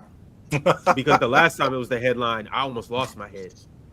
Yeah. Well, I mean, Ron, trust me, your head's not that valuable. You don't need it. You should just went ahead. You should just went ahead and made that the title anyway. Oh, okay. Who did they Next play time against? I'll be a martyr. Who did they play against? Sioux Falls? Was it Sioux Falls? Yeah. Sioux Falls. Yeah. That's the G League. But again, if you So why are we talking about it? No, because Bronny, because he gave them boys 39. Because it's the GOAT's son, and the fact is that a lot of people have been doubting the young man, and the young man is showing out. You're 19 years old doing this in the G League, you have a promising NBA future. Well, he's actually 20. Connect, or if you're High-Catch Jr. doing this, or Isaiah Thomas doing this, you're just a guy in the G League. If he was in school, which is where I thought he should have been, but if he was in school, whether it was, I think USC's in the Big Ten now, he would be averaging 16, 17 a game at USC, and he'd probably be first team all league in the Big Ten, and y'all be talking about him as a first round draft pick. The fact that he's in the G League doing what he's doing right now and developing into a pro, which he wasn't when he first came in, and he's developing into a pro. So in 4 or 5 years, when he's starting on a team or in heavy rotation on a team, you guys are going to eat crow. Because I think a lot of you guys said that this guy, you expected him to be what James was. Instead, he's not that. But he is a pro. 100% he is a pro. It's just y'all gotta be shitting me right now. It's just going to take a little bit more time for him to be that. That's all. Just because he dropped 39 last night, don't mean he's going to be starting in the league. Because he's taking flights with an NBA team. He's learning from an NBA coach. He's watching film with NBA players. He's learning to be a professional athlete. He doesn't need to be in college to do that. He can do that right here with the Lakers, going back and forth with the Lakers. Everybody that you let learn from an NBA coach or fly with NBA teams and work out with NBA players doesn't become starters in the NBA. No, they don't. Camp is here. And the No, reason why I didn't say a starter, but he definitely is an NBA player. I think so. As of right 100%. I think he's a starter. Hey, championship. Chill, 100% wait, you think he's a starter now, or you think not he's... today? No, not today. I think he should still be in school. He just gonna keep getting better at this rate. Is what y'all are assuming. Whoa, hold on, Ox. Let's chill out with the 39. Let's chill out. Isn't he? If I'm not mistaken, isn't he? I think he's in the top 5 in the G League in scoring this season. Yes, something he like that. is. Yeah, Yes, I think he he's in the is. top 5 in the league in scoring in the G League. So, Hey, He's guess what? starting to become the steal How of the many draft. how many times have leading scorers in the NBA in the G League become G League starters? I'm about to tell you right now. Hold on. I'm about to tell you right now. And it's At gonna 19, sound like I'm he is. hating, No, but I ain't hating. But I ain't hating at all. what I'm is he, finna Moss? tell you. Right now, Don't I don't know, nobody give bro. a damn about what's going on The in the top 5 G does League. not show his name. Actually, they do. But we At 19, on it though. find But the we be on it though. 19-year-old. So let's speak on Find it. the On that. Nobody I would like to care. say that my pre-draft take for him, that his ceiling is going to be what KCP is going to stand correct. He will be a smaller version of that at some point in time, but he needs to be developed. He needs more time. Hold on, He Jordan. gonna be a smaller version of what, Swiper? Yes. So hold on. So I think that over time he's like a little bigger than Davion Mitchell. That might be a good approximation for him in the future. All I know is this: is that I hope the best. Player. I hope the No, best. did you say he was a I don't smaller really version have a of lot of. KCP? I don't really have a lot of Bronny takes personally, but I said before the draft that I think he can be like a nice two-way player in the league at some point, and I think that he could get there at some point, but it's going to take several years to do it. Several years. But hold on, Swiper. Did you say he was a Yes. smaller What's version up, Jordan? of First off, KCP? Jordan, He you're not did say gonna come that, up here. Jordan. You're Yes, not going he to did Jordan. say that. You're not coming up here with this energy. Number one, because you need to get packed Yeah, up. I am. No, you need to get packed up. This is why. Great job with the kids. Dominating that tournament. You did a wonderful job. We need to shout out Jordan for the great coaching job that you did. What that was middle school age, you said?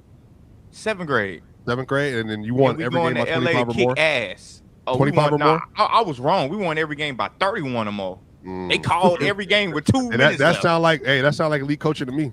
So great job to you. Yeah, I mean, you know, you got elite players too. I mean, I got elite players too. I will say that, but I will say for us to put together that team in a matter of a couple of weeks, and then we're celebrating this accomplishment in basketball. This is a hoop. And then we come out and whoop everybody ass just like, and we gonna get up to LA and whoop everybody ass too. I hope we running the big ox down there. So we can't talk about the G League, but we can talk about their Jordan's 7th grade team whooping behind them. What we can do? All got no team in that, Jordan. Oh, okay. I was about to say because we coming for the smoke at LA. I'm just letting you know. Shout out to your squad, Jordan. Let's bring it back to Bronny. Congratulations, Jordan. Congratulations, Jordan. Good You job. had something that you wanted to say regarding Bronny. You stepped in. Oh, KCP. yeah. Let's get back on that. Just get back on that. Don't nobody give a damn about what you do in the G League. I'm gonna just be real, and I'm talking from. No, they don't. I'm talking from experience. I didn't see players. I know players that didn't got busy in the G League. Nobody cares, but it's Bronny Jr. So now somebody cares. At I'm 19. not gonna say nobody cares, Jordan. But what I am gonna say is what you just said. Like that's just the fact that you getting off in the G League don't mean that you're gonna be an NBA starter. That don't mean you're gonna be an NBA player. Again, I think Bronny can stick again. Hold on. I heard you ask, but give me a second, brother. I understand. You know what I'm saying, that he might stick in the league for a little while, but we can't base that off of last night and what he's doing in the G League necessarily, because we've seen it so many times, bro. We've seen so many players score a lot of points in the G League and play good in the G League, and they just can't get on in the NBA. It's two different leagues. It's two different games. It's 2 different leagues. It's 2 different things, bro. Like, number one, people don't realize the G League is a bunch of college players that wasn't that good. Like they got good enough to get on the G League team. I've been a part of a G League organization where they just grabbed the guy who tried out and said, yeah, you made it. And it's like, all right, bro, he tried. It is a lot of good college players in the G League too, though. There's a lot of really good college players. May I ask? There's a lot of good players in general. There's a bunch of good players. Who are these players that are 19 years old? Please name them. He's 20 actually, but Isn't it not really that good? I'm just telling you, like they ain't no, because the guys you're naming that are doing that are 25, Drew Timmy 22, just scored 23 years old. Those guys don't count. Drew Timmy just scored 50 in the G League. Do anybody care? How old is he? Probably like 25. That's why they don't care. Continue. No, they don't care, period. If you're 19, 20, whatever. No, if you're 19, it's a different subject. If you're 19, because now you're a You prospect. should have been in college. At 25, you're He no longer a wasn't. prospect. You were the main one telling us the other day about Hawkeye Jr. a few months ago how Hawkeye Jr. isn't that dude because of his age. Nobody's sitting here worrying about He you when ain't you're in the G 24 League. and 20. Exactly. He might as well be because the way you That's talk it. about That's him, what he might I'm as well be. saying. No, he might as well be in Guangdong, China. When you're He Khalil trash. Ware, That's what he when might as you're well Khal- be. No, when you're Khalil Ware and you're Richard Shea and you're Reed Shepard and those dudes, when they get there, because they're 19 years old and they rock the league for 25 points, 30 points, the NBA already knows, yeah, you're good. Let's bring you to the league. Let's put you into the But NBA. that ain't. Let's hold give on, you a spot. But that That's ain't what why. Bronny That ain't why is. Reed Shepard would be down there. Reed Shepard was down there because he just needed reps because he don't get him with the Rockets. That's what Bronny needs. James. That's what Bronny needs. No, Bronny James don't. Bronny, put him in a game. Call his ass He's up. not good right enough now. to play an NBA game. No, we not doing Don't that. fall for this trap because I'm about to put you. I'm about to put you in a trick bag. I'm about to put you in a trick bag. Chill. Because you Oh just my said put him in the God. game. Didn't Yeah. we not see him get busy against Milwaukee? Chill. They lost by how much? Oh my God. Chill. How much they lose by? Same thing When with they Reed Shepard. How many games do the Portland Trailblazers lose? How much they lose by, Jordan? Reed How much did they lose by? Shepard's on the Rockets, but He back on the Rockets No, team. oh, I'm sorry. I'm sorry. Okay, Rockets. My bad. I'm sorry. well, How much we don't did use that they many lose games by, with the Chill, season. when Bronny had a measly ass 17? Okay, It ain't like he got there, got 30. He had right. 17. Ricky doesn't have to do that. He's still in his development. That's the point. He's Oh my God. 19. So You're what the heck? developing him. Okay, Just like okay. Swiper said. They're Okay. developing him. I don't 20 know. more? He's still in his development. 20. Yes, he's Okay, Yeah, he's exactly. 20 years So, old. okay, He's so 20 years how long are we gonna put this damn pacifier in this grown ass man? I'm not even gonna say that because that's gonna be a pause. This is But rookie how long season. we gonna give this pacifier to this grown ass man? Talking about, Damn, 20 years old is grown now? Hold on. This is Absolutely, rookie absolutely it is. Bronny You is make me old. seem like it's his 5th year in the league. Hold on, that's cool though. That's Hold why on, I said though. when you're No, 25, hold no one on, cares. hold But on, when you're because- 19, 20, they care. Hold on, because I'm speaking on what Chill just said. Like we never seen a 20-year-old score 17 in a 20-point loss. Or a 30-point loss. Right. They're I'm NBA players. Who gives a Right. damn? They're NBA players. The guy who Bro, scored 50 in the G League Okay, didn't if do he's that. an We're NBA making- player, we're why are making we so applauding a much of this, though. 17-year-old player? I mean, a 17-point guy. He scored 17 in a Because 30-point loss. you were Why quick we to shit care? on him. Because you was quick to shit on him. Because you was Right. quick to shit Yeah, on him. That's why. 17 is That's nothing. why. That That's why. we're developing, that we're turning into that at Gross. 20 years old. Okay, And I'm not saying, wait a minute, at Jordan. what this is what you're age doing. are we going to draw the line and say this man just goes 17? Why should we give a damn in a blowout? At what age? But we're gonna plot. He's At 20. what age? Till we saw You- 18 you know year what, old. Jordan, are you speaking? Jordan, are you This speaking for doesn't make any fans of the That's- game, that's or are you exactly talking about who front he's speaking offices? for. Like which He's one? not speaking for front offices. He's not. No, he's not. Speaking from the Obviously front not. office, No, I you're didn't not. see- Because if Bro, you were I speaking know for front people that offices- was 20 years old that scored 25 in the game, and they took their ass to China.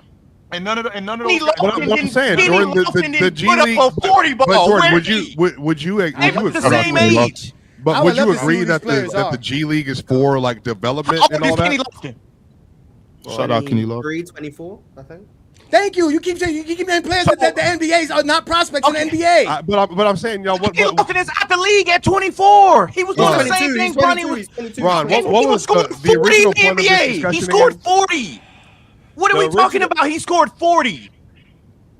So now y'all don't got no talk now. Now y'all don't got no talk. I'm asking a Who you talking question. about? Who you I just talking want about, some Jordan? context. Kenny Lofton Jr. Jordan just rapping, yapping. You mean the guy who doesn't really take care of his body?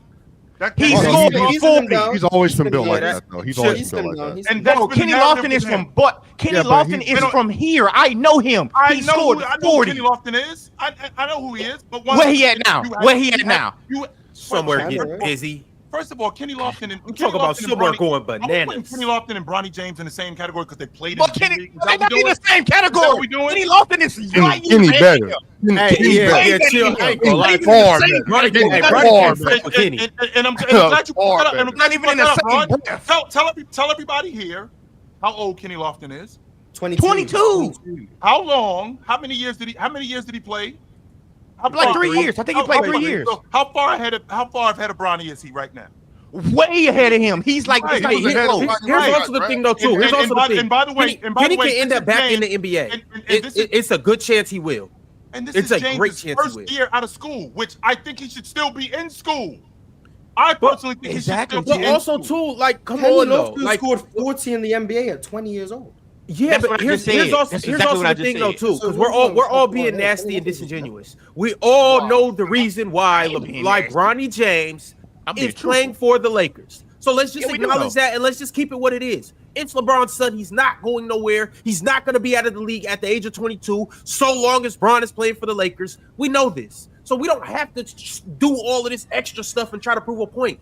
Bronny James is going to play for the Lakers. And as of right now, he scored 39 last night. As of right now, he's playing better than a lot of people expected him to. And as of right now, he's looking like a NBA player. Okay, Ron, why is Bronny getting that coverage about doing that in the G? I agree with Bronny you. James, that's why. Jordan, Okay, stop acting like but chill. that. But why Chill. are we You doing it? acting Why like are we that. doing it? You acting Bronny like James, that's you. why. Hold on, chill. I'm glad that you said it because you are acting like No, he I'm got not. to develop. He has to develop. He's Yeah, 20. And then now when we start spitting facts, now you're gonna concede to the fact that he Bronny James Jr. Yeah. And he's developing like every other G League player. Okay, which one? But Pick we're a side. talking Which about- one? but Is he we're Bronny ta- James but Jr. we're- or is he but we're developing like talking- We every don't know He's how other the- G League players are developing because let's be honest, we ain't watching them.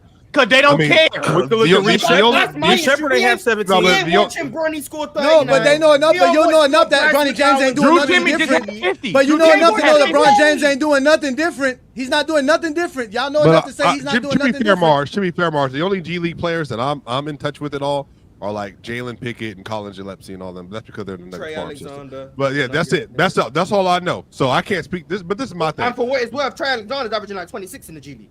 And he's great. And he's also a really good player. He's a rookie. But we ain't talking about him. He ain't scored 17 in the NBA game. I'm not moved. Go Oh ahead, my Snooker. God. Or maybe he did, and he got. Or maybe he did, and he got. Or maybe he did. Maybe he did. and I didn't Nobody know even it. paid attention because they probably, if he scored 17, they got blown out. And nobody gave a damn. Because nobody said he was gonna be a bust, like y'all was saying about Bronny. That's the difference. He is. Well, Trey Alexander was What a makes free you agent. know Don't be a bust is the 55th pick. That Wow. doesn't exist. I mean, I guess. Yeah, I guess There's you can't no be a such bust. thing. But that's what they were saying. He was There's taking no somebody's such spot, thing. and they can never name whose spot he Hey. took. They can't name none of that. Hey, They to be just fair, naming Trey who he Alexander did. this year, he's averaging 26, 5 and 6. He's shooting 46, 42 from 3, 80 from the line. Hey, that's Does he? Yeah, And- when I and looked he's up 16, the G and League, he- when I looked up the G League top scorers, he was in the top 5. and he's a legit 6'4". Like he's a very Hey, legit. so he's 6'4", legit too. That's a better big than bar. Bronny James Jr. Yeah, right? Well, no, He's legit better than him. I'm not comparing him to Yeah, Bronny. I I just bet. know that for me and for what I Is care JD about, Davidson better than he's Bronny? developing. He's Is developing. JD Davidson better than Bronny? JD Davidson's averaging 25 in the G League. For anyone. Oh, so he better than Bronny too? Okay. How long he been in the league? All How long he been I in- want to JD Davidson came about, what, 2022 maybe?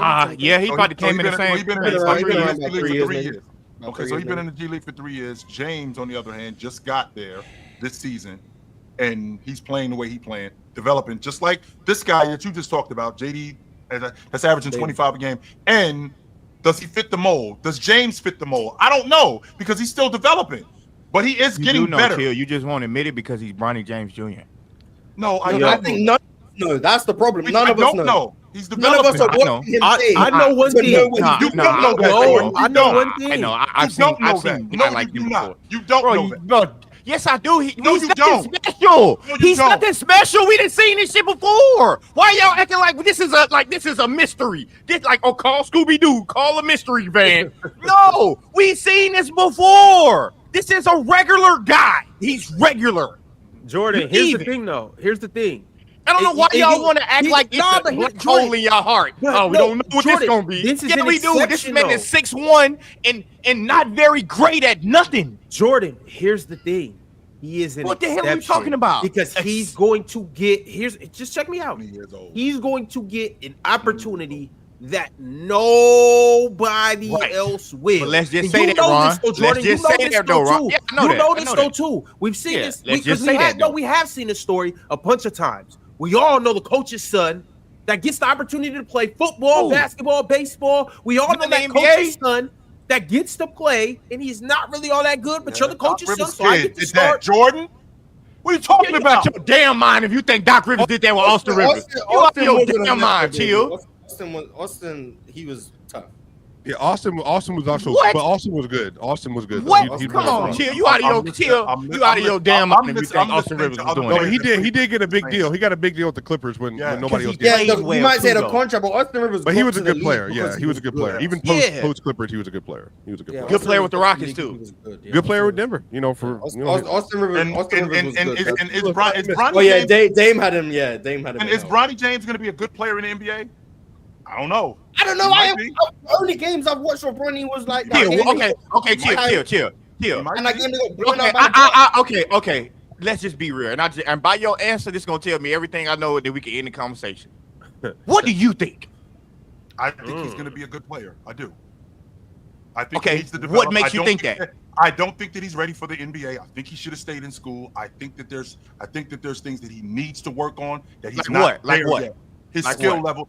Okay, his shot isn't there yet. His shot creation isn't there yet. These are things that. Oh no, chill. He been banging that three in the G League. And not in the league though, Ron. Not in the NBA. I put you in for 2 minutes. What you gonna do? NBA player. And Come on, point, what would make you think he's going to be a good NBA player? That's my question. Because what I've seen right now, at this trajectory in terms of his development in the G League, if we keep going this way, and like him working with his father, because I'm not going to get that kind of work nowhere. I'm not going to get that kind of work on any other team. He's been getting it all his life. Okay, and where is he today? In the G League. Right, at 20 years old. So he's been getting that work all his life and is in the G League. I'm sorry that he ain't first team All NBA coming out of college. I apologize. He's got to work on his game. That's what Jordan wants. Jordan expected him to be like what in y'all that he is Bronny's beside that he's LeBron's son tell you that he because we can look at Dylan Harper. I know why Dylan Harper's gonna be a good NBA player. I can give you 100 reasons. I know why Wesley Yates could be a good NBA player. I can give you 100 reasons. So Dylan Harper does what about Bronny? Say that. Does Dylan Harper, him being a good NBA player, does it have anything to do with him coming from those genes and working with his father? Yeah, he's 6'5". Okay, so I'd like to think he's 6'1". So he's small. Like, okay. You said he's not exceptional at shooting. You said he don't got no shot creation. Not yet. That's what he's developing into. But I'm sorry, 6'1" players don't play 12 years in the NBA. 6'1" players don't play 10 years in the NBA. When they do, they're very exceptional at something.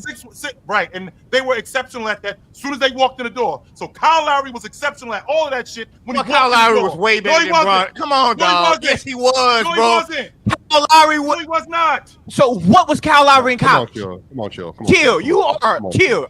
I'm about to go. I don't know. I am about to go. I'm gonna ask a genuine question. No what prospect in the history of the NBA is undersized, can't create for themselves or others, can't shoot the ball consistently, and can't run an offense, and average 5 points in college? What player in the history of the game has come into the NBA with that being their profile, and you've believed in them to turn into a good player? You can't even think of a player because it wasn't one. Okay, so why is Bronny James the exception? Bronny James don't have those attributes that y'all throwing on him. That's why. Y'all don't respect Bronny James' ability to play basketball. That's the problem. That's the fact. Why should we though? I agree. Why should we though? That's the fact. Why should we? 39. You know why? Because you're quick to say he can't. That's why. You're quick to have a negative opinion, but you're not intelligent enough to the league. Figure out what he can do. To the league. As the 55th pick, yes, he's a steal. Because there's a lot of players that were picked before him that don't have none of the abilities that y'all want him to have. Averaging 4 points coming out of college is a steal. When the hell did we get there? Peyton Watson averaged 4 points coming out of college with the 55th pick, and now he's playing in the NBA and he was solid minutes. Who did they watch him do then? That said 55th pick. What did they watch him? He had the Again, that's why you pick a 55th pick to develop them. That's what we're trying to tell you. When did they do that though? When did they do that? Give me another example when they did that. Every team that picks 50 pick does that. Every team that picks 55th. You should be able to name one. I just named you Peyton Watson. You haven't named me nobody that's 19 years old, 20 years old, averaging all the points Bronny's doing, brother. You've been naming a lot of stuff, but not naming names.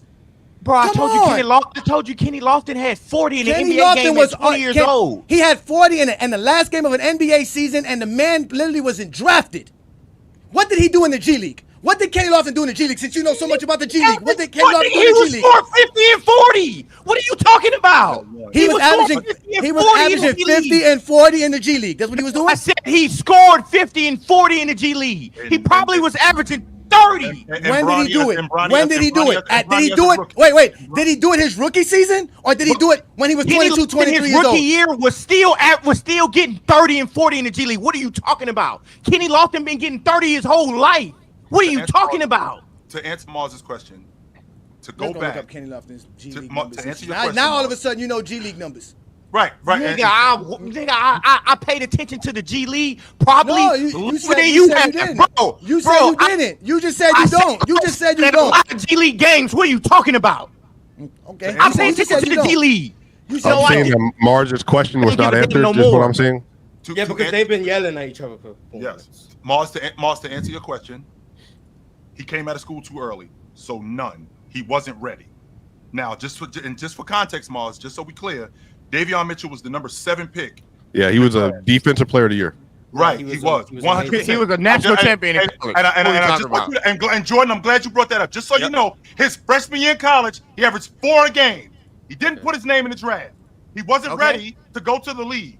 He wasn't ready. He was developing in college. But he was an elite defender in high school too, though. Which is where Bronny James should be. He wasn't ready. He wasn't ready to come to the league yet. That's where the problem is. He should still be developing. He should still be in school. That's my point with him. No, I'm not saying that Bronny. I'm not saying that. I'm not saying that. I'm not saying NBA player. What do I see? What I just told you. The stuff that he's going to develop. The stuff that he's developing in as a G leaguer. So hope. He's getting. Is what you're saying? No, Hope. I didn't say anything about hope. No, Gotta be hope. Hope is not a plan. Hope Yo, is not a plan. how come I can't find Kenny Lofton Jr. stats on the G League webpage? I don't know. He averaged 20 in 2023 in the G League. He for sure was You getting said in busy. 20 and 23. Yes. Kenny In Lofton was 2023, he getting averaged busy in 20 the a G game League. in the G League. Like no doubt about it, he was getting busy down there. I'm on the And then NGG website. They say he don't in exist. 2024, he averaged 25 in the G League. So there you go.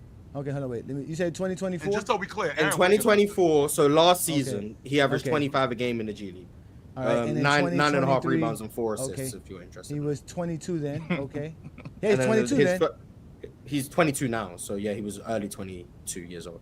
And then the first year in the G League, he played 17 games and averaged 20 a game, 10.5 rebounds and 4 assists in the G League that year. That's in 2022 or 2023? 22/23, so the 22-23 season, the year Denver won the championship. He averaged 20 a game in the G League that year. Right. And what is James doing this year in the G League as a rookie? He's averaging 22.4 points, I think it was when I looked. So what is 22 a game in the G League? What is 22 a game good enough for? Okay, hold on. So he's averaging. I'll read the numbers and I'll tell you where he ranks in points. He's averaging 22.4 points per game. Yep. He's only played 10 games, so I had to filter for playing at least 10 games. All the other guys above him have played a lot more games than him. Right. But he's averaging 22.4 points per game. He's shooting 46% from the field, 37.5% from 3, shooting 8 threes a game, 81% from the line. He's averaging 5 is this rebounds? 5 rebounds a game and 5 assists a game. So 22, 5 and 5, 3.5 turnovers. Yep. His scoring rank is 15th for anyone who's played at least 10 games. So 22 a game. If he played more games, because like you said, 10 games. So if he played more games, that 22 could very well be way more than 22. Because it could be way less. It could also be way less. It could be way less, but it could also be more. I'm a glass half full. Yeah, it depends. It depends how you view it, optimism or pessimism. Yeah, and I'm a glass or half it could just still be 22. Yo, I'm just going based off what I've been seeing. So him as a rookie coming into the G League, who clearly isn't ready for the pros. You could right? I don't watch the clips and study somebody. That's how a lot of college prospects are studied. You can watch highlights. Don't tell you anything about anyone. Yes, they do. They show you all the good moments. The whole tale. It might not doesn't tell you any tale. Yes, it does. If I'm watching highlights for a reason. You're not getting highlights. Okay, you're not getting highlights as a coach. You're getting game film. Yeah, but look at my Look, what I'm saying is from what I've been watching from Bronny, of those highlights, I'm seeing him run the pick and roll. I'm seeing him get down here. I'm seeing him play with pace, You can look at highlights and see Yeah, and certain what about things all the like times that. he doesn't do that? But it's not on the Okay, and highlights. yes, you can do that. You can do that as well. Game clips though. So let's Yeah, let's that's say, different. Let's say Game film and clips. highlights are two different Yeah. things. One saying Right, highlights. and that's right. Right.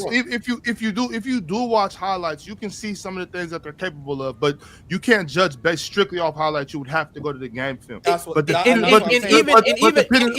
on who clipped up the film, if I'm just getting game clips as opposed to highlights, then I could learn a lot more.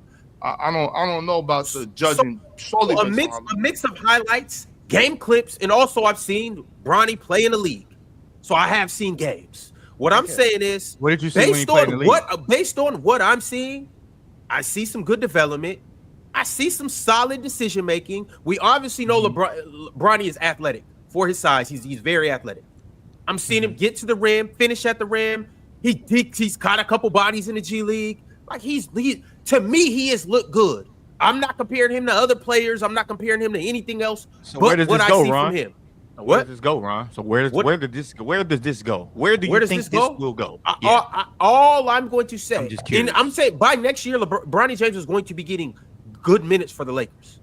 Now that could be 5 minutes, that could be 10 minutes. He's going to be getting minutes for the Lakers. Okay. That's all right, man. You say good. All right, man.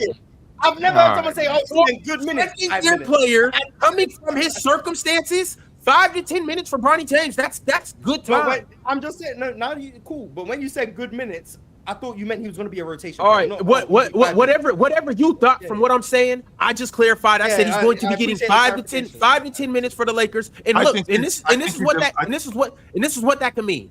That could mean on some nights he gets 15 minutes. That could mean on some nights he plays 3 minutes. Yep. Whatever the case may be, that could mean on some nights they might be missing a player and he fills in and starts. Whatever that may be, he's going to be in the rotation in some way, shape, or form next year. He's not yet. I think he's at least 2 years away from really being in the rotation on somebody's squad. How far away do you feel like Trey Alexander is? He don't know. I have not. He don't know. No, I have not. He was really good at Creighton. So like, I have not. He was really good at Creighton, though. Really damn good at Creighton. Is Trey? That's the guard. He like 6'5". I remember him. Yeah, I do remember him. What is his trajectory? Well, I mean, so respectfully, you asked me. DeJounte Murray. Well, I mean, he averaging 26 a game in the G League. DeJounte Murray might be a stretch swiper. DeJounte Murray was in the G League getting busy too. DeJounte Murray was an all-NBA defender and he was a rookie. What this is really about, in the end, what this is really about, because we talked about Quentin Grimes, and we talked about the kid from the Clippers. Quentin Grimes is 6'5". We talk about Boston. All of this. The point that I'm making is all this is really about is about getting a legit shot.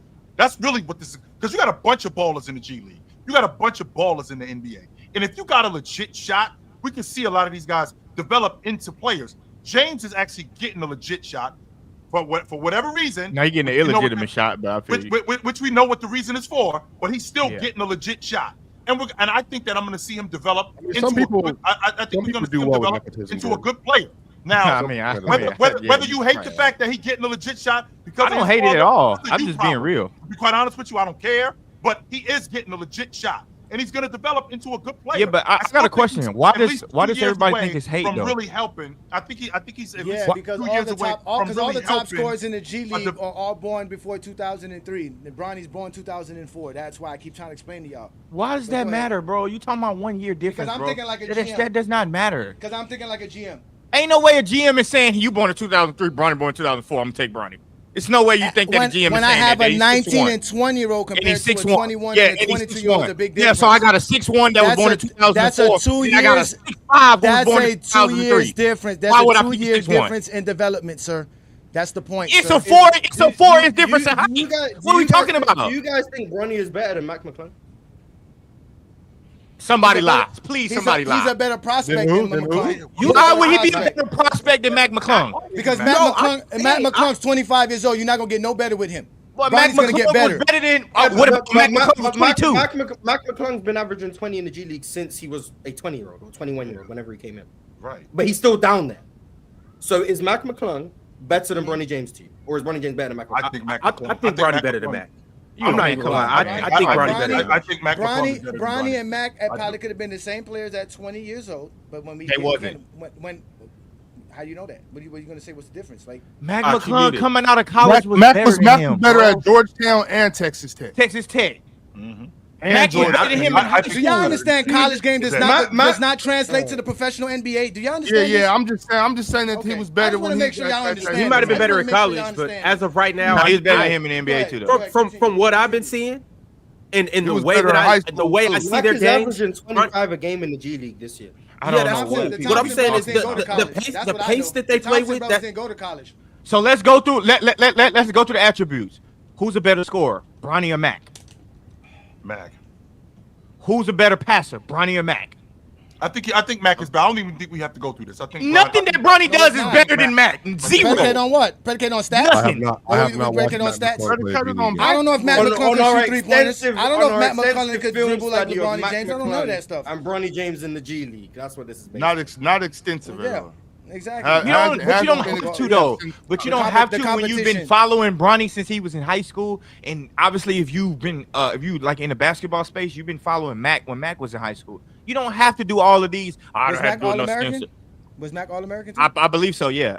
Yes. Mel, this is not a y'all. I am not contributing to this because I have no idea what I'm talking about, and I do not like to be in that position. I just hope Bronny gets better. I hope he can be David. There you go. See, the truth always come out. I just told you it was hope. There's no truth. That's what I'm saying. No, but Swiper's being honest, and Swiper's not hating. But Swiper's not hating. Swiper's not sitting here saying, "Oh, you are ridiculous for thinking." Why is that hating though? Why is that hating though? Because you don't know. Okay, give me an example of, give me a legitimate reason. All this on why the hell do I need to hate? Last night, by the way. Why do I need to hate? Why can't I just have my opinion on the game? Why do I need to hate? Jordan, is James the same? Because like Swiper said, your opinion is based off of no information, so you're speaking. It is based off my opinion. And I was told the information when you don't know, you stay silent like Swiper. What are you talking about? I don't know. I do. You going off some shit you never seen. You never seen Bronny be a good NBA player. I've seen him be a trash ass NBA player. What are you talking about? Hey, today, all right, fellas. We about to move on. Don't make me be nasty. That's called hating. That's called hating. The only person who's gonna scream. The only person who's gonna seen that today. What's gonna happen? What's gonna happen? We about to move on, y'all. This is all I'm gonna say before we move on. Gabe Vincent only scored over 17 points one time this year. That's all I'm gonna say. That's all I'm gonna say. And he played 33 minutes and started. That's all I'm gonna say. But let's move on, y'all. We got super chats and we got a lot of other doing that with Gabe Vincent, bro. Please stop only doing that. scored over 17. So you was dead ass wrong about the Gabe Vincent and Bronny. That's why I agree with you right there, Ron. That's why I agree with you. If you gonna play Gabe Vincent, you might as well let Bronny get better. Give him 62 games, and he scored over 17 one time, and he played 33 minutes that game. But that's neither here nor there, y'all. Let's move on. MP13 said, how can you watch the Clippers/OKC game, see OKC put Shea on Dunn on one side of the court, then the Clippers are hunting SGA on the other side, and not see that he's the worst of the group? This right here. Chill. Did you watch that game at all? I did. Did you watch that game at all? I did watch that. The worst of the group doesn't mean you're bad. But I'm also putting you on Chris Dunn. Doesn't mean you're bad. But that's what we do to Steph Curry. I'd put Steph Curry on Chris Dunn. I'm just saying that's what we would do. That's the opposite, Swiper. You put him on him because he can't defend. You're not putting SGA because he can't defend. Steph Curry can defend though. He can not as good as SGA. Not as good as SGA. Well, again, the context is within the scheme of his team. Who's the best defender? Well, it's not Steph. But hold on, let me finish. Mm-hmm. It's not Steph. They have better defenders. I'm gonna let Pods. I'm gonna let GP do it. I'm gonna let other players do it. Andrew Wiggins or Jimmy Butler now. With SGA, I'm not gonna let him do it. Lou Dort, Caruso, Dub if he's there, Kaysen if he's there. Shoot, maybe today. I don't know. Maybe Isaiah Joe got some straps today. Who knows? But I'm not putting SGA out there. Yeah. You rest. You go over here and relax. Go ahead and take a breather, get a coffee. You know what I mean? Like just relax a little bit, and then on the other end, go cook. But then the problem is, absolutely. the best POA defender in the sport was guarding SGA in that game, and he went 7 of 27, like I told y'all he would. 7 of 29. And chill, what did I tell you? Who's the best POA defender in the league? Swiper? It's Chris Dunn. And here comes Casual Mars, and all the Gen Zers agreeing with him. No, it's not. It's Derek White. It's Drew Holiday. It's whatever. And here Chris Dunn strapping again. Strapping again. I just think that's a disingenuous comment because Mark, that was nasty.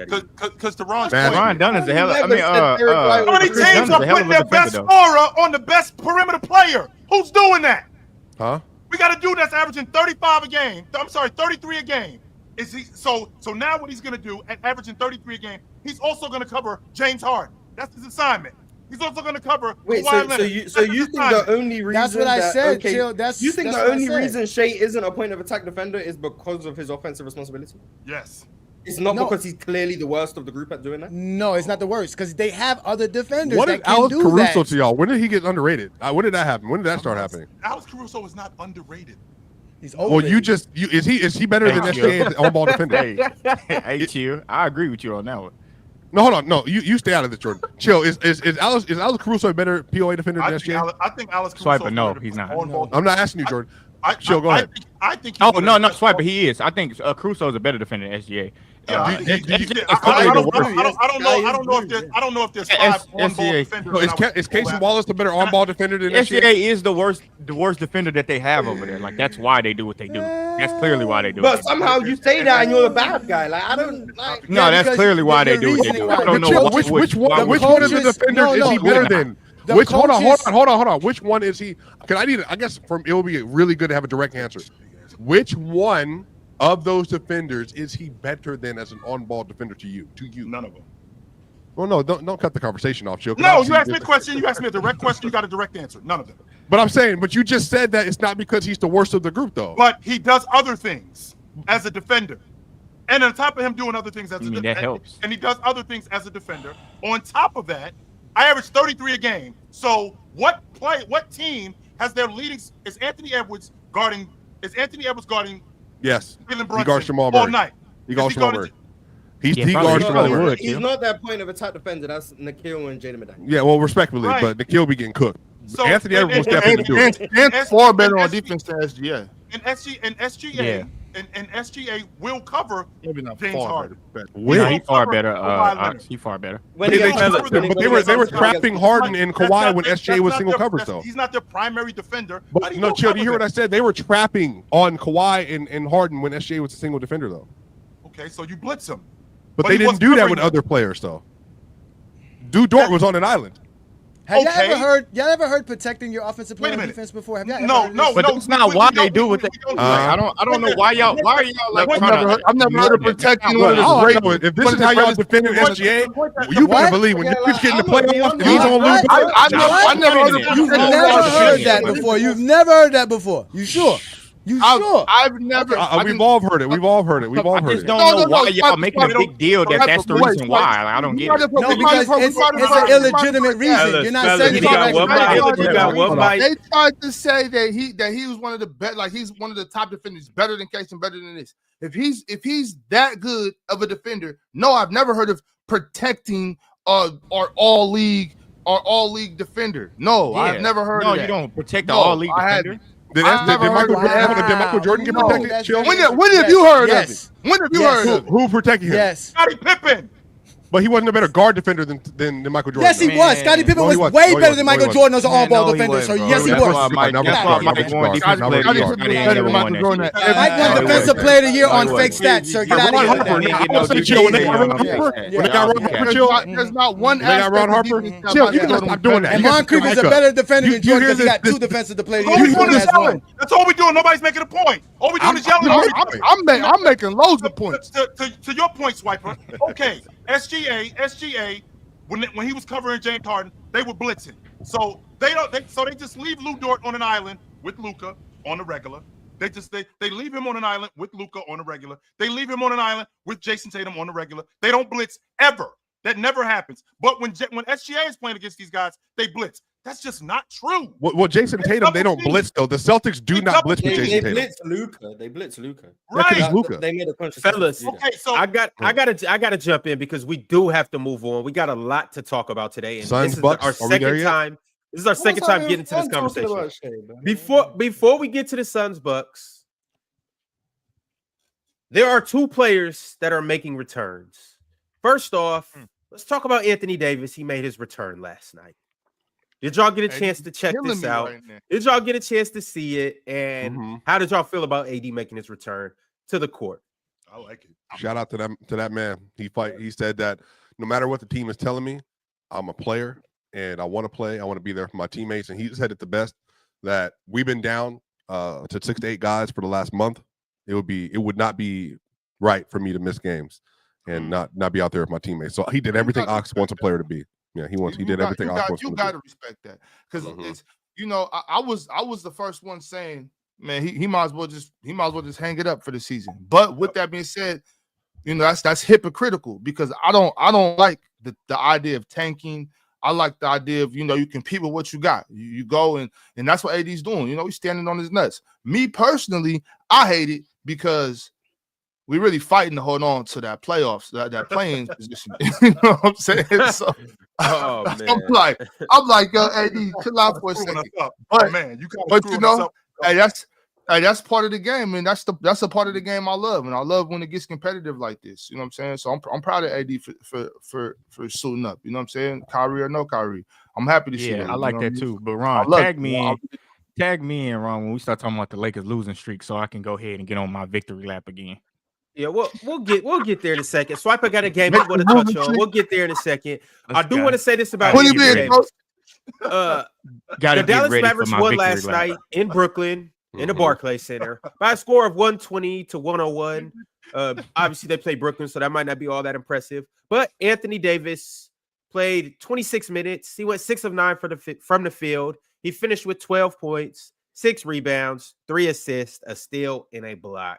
So shout out to Anthony Davis for coming back. And also, as of right now, in case you are concerned about the play-in and what's going on the Western Conference, the Phoenix Suns won last night, and they're on a 4-game winning streak, and they're 35 and 37. The Dallas Mavericks obviously won last night. They're on a 2-game winning streak, and they're tied with the Phoenix Suns at 35 and 37 for the 10th seed, but the Phoenix Suns do have the tiebreaker. So as of right now, they are the 10th and the last team, the 10th seed and the last team in the play-in right now. But we'll pay close attention to what's going on for that 10th seed.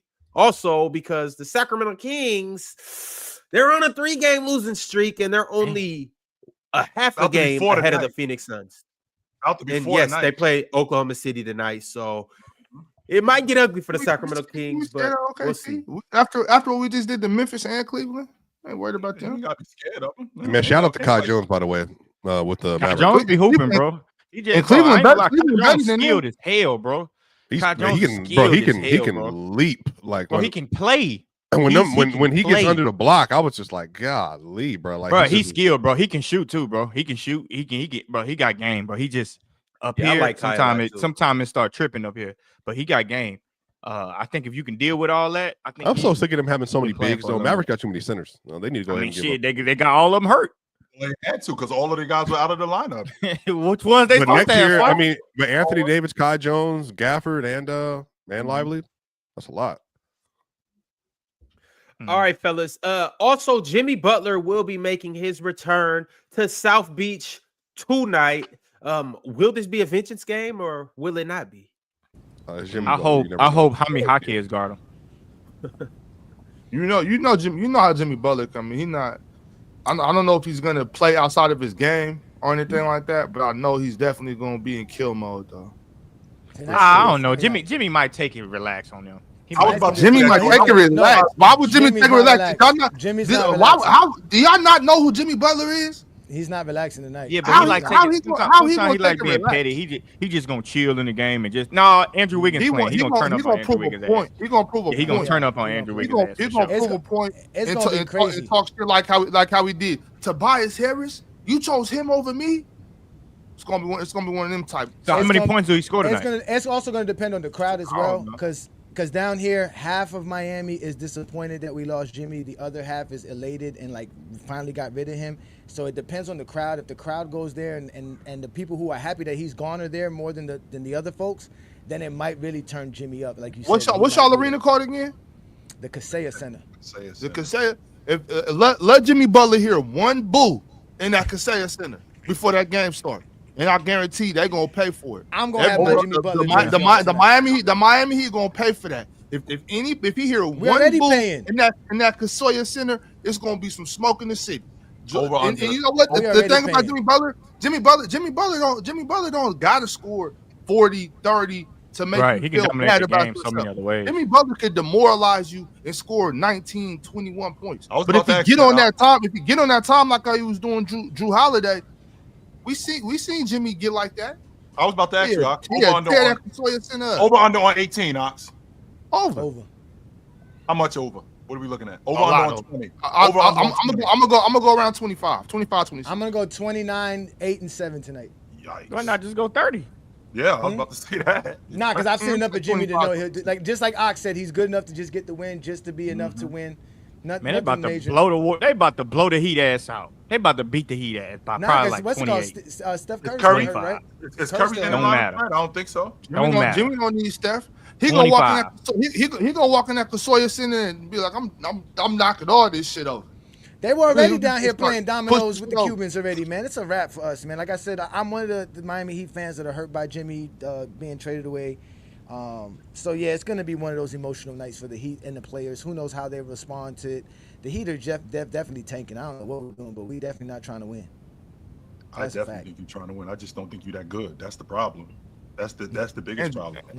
Andrew Wiggins is pissed right now. The team is disconnected. The team is disconnected. It ain't the same. We were able to win without Jimmy. It's not the fact that Jimmy's gone. It's just the fact that the team is disconnected. It's a lot going on with it. Just been a whole soap opera with the Heat this whole year. It's really been a bad year as a Heat fan. Really been. It's been disappointing.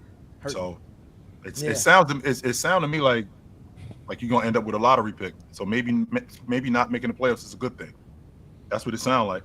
Not making the playoffs. The way the East is, I don't think nobody's gonna let us not make the playoffs. Is Washington or Charlotte going to not let us not make the playoffs?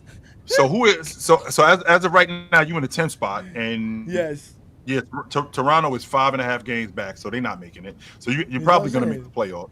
You're probably gonna make the play-in, but I mean. No, we've seen you lose to Atlanta. We've seen you lose to Chicago. So the Bulls you can miss the playoffs. That can happen because Chicago's on the East. I was about to say the Bulls are beating us. The Bulls are beating us, and then I can see Orlando. That West Coast road trip. Swept. Yeah, I can see Orlando and Atlanta making the playoffs. Those are the two teams I got for the East. Which is good for you guys because you need a point guard. So maybe he's in the draft. Maybe that point guard is in the draft. Yeah, they're also gonna need a small forward too. The Heat don't like draft. They already got one. They got Andrew Wiggins. No, I'm saying they're gonna need another one coming off the bench. What though? I know most Miami fans are looking for. See, there we go, right there, that one, bingo. Nope, they already got one right behind Andrew Wiggins. What's his name? But if they want Fears though, bro. I can't wait till this season over with so I can go ahead and get on the panel and have my other victory lap. When I wake up and I see Jaime Jaquez has been. Well, hold on, though, Jordan, because other things have came up with Jaime. Right, isn't basketball related? So yeah, because I don't. She already came out and addressed it and everything because of course, she addressed it. But we're not gonna get into all of that, y'all. We actually gonna turn the page because once again, like I said, we got a lot of things to get into over this last hour. Oh yeah, we do. I got it because I got a victory lap. Come on, let's get to that. Hunter sent through a super chat and he said, "Enough Bronny talk. We need to talk about Luka shooting 30% from the field, or Luka 30% from the field. Doncic. Now, in case you guys missed this game last night, them two young boys from Orlando's good. Oh, they were real good. They was what? They real good. Oh, I thought you was going Charles Barkley on us. You pump fake. You look, Ron got scared at the last minute. Oh my, Jordan, they not coming. Yeah, bro. He gonna say them two young boys was real good. Come on, bro. Say it. Them two young boys was coming. Jordan, no, they not coming. They came. They saw and they conquered. Them boys, hey, last night, Franz and Paulo went 30 for 30 on Luka Doncic and LeBron James and the Lakers.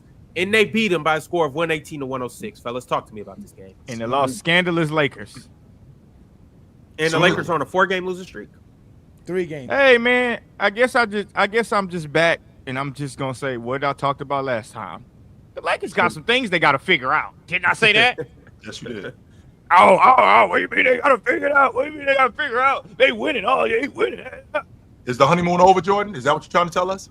Chill. I remember the very last thing I told you about these Lakers fans when they start doing this. I don't want to hear that shit. I don't want to hear about, oh, this was this was that, this was that.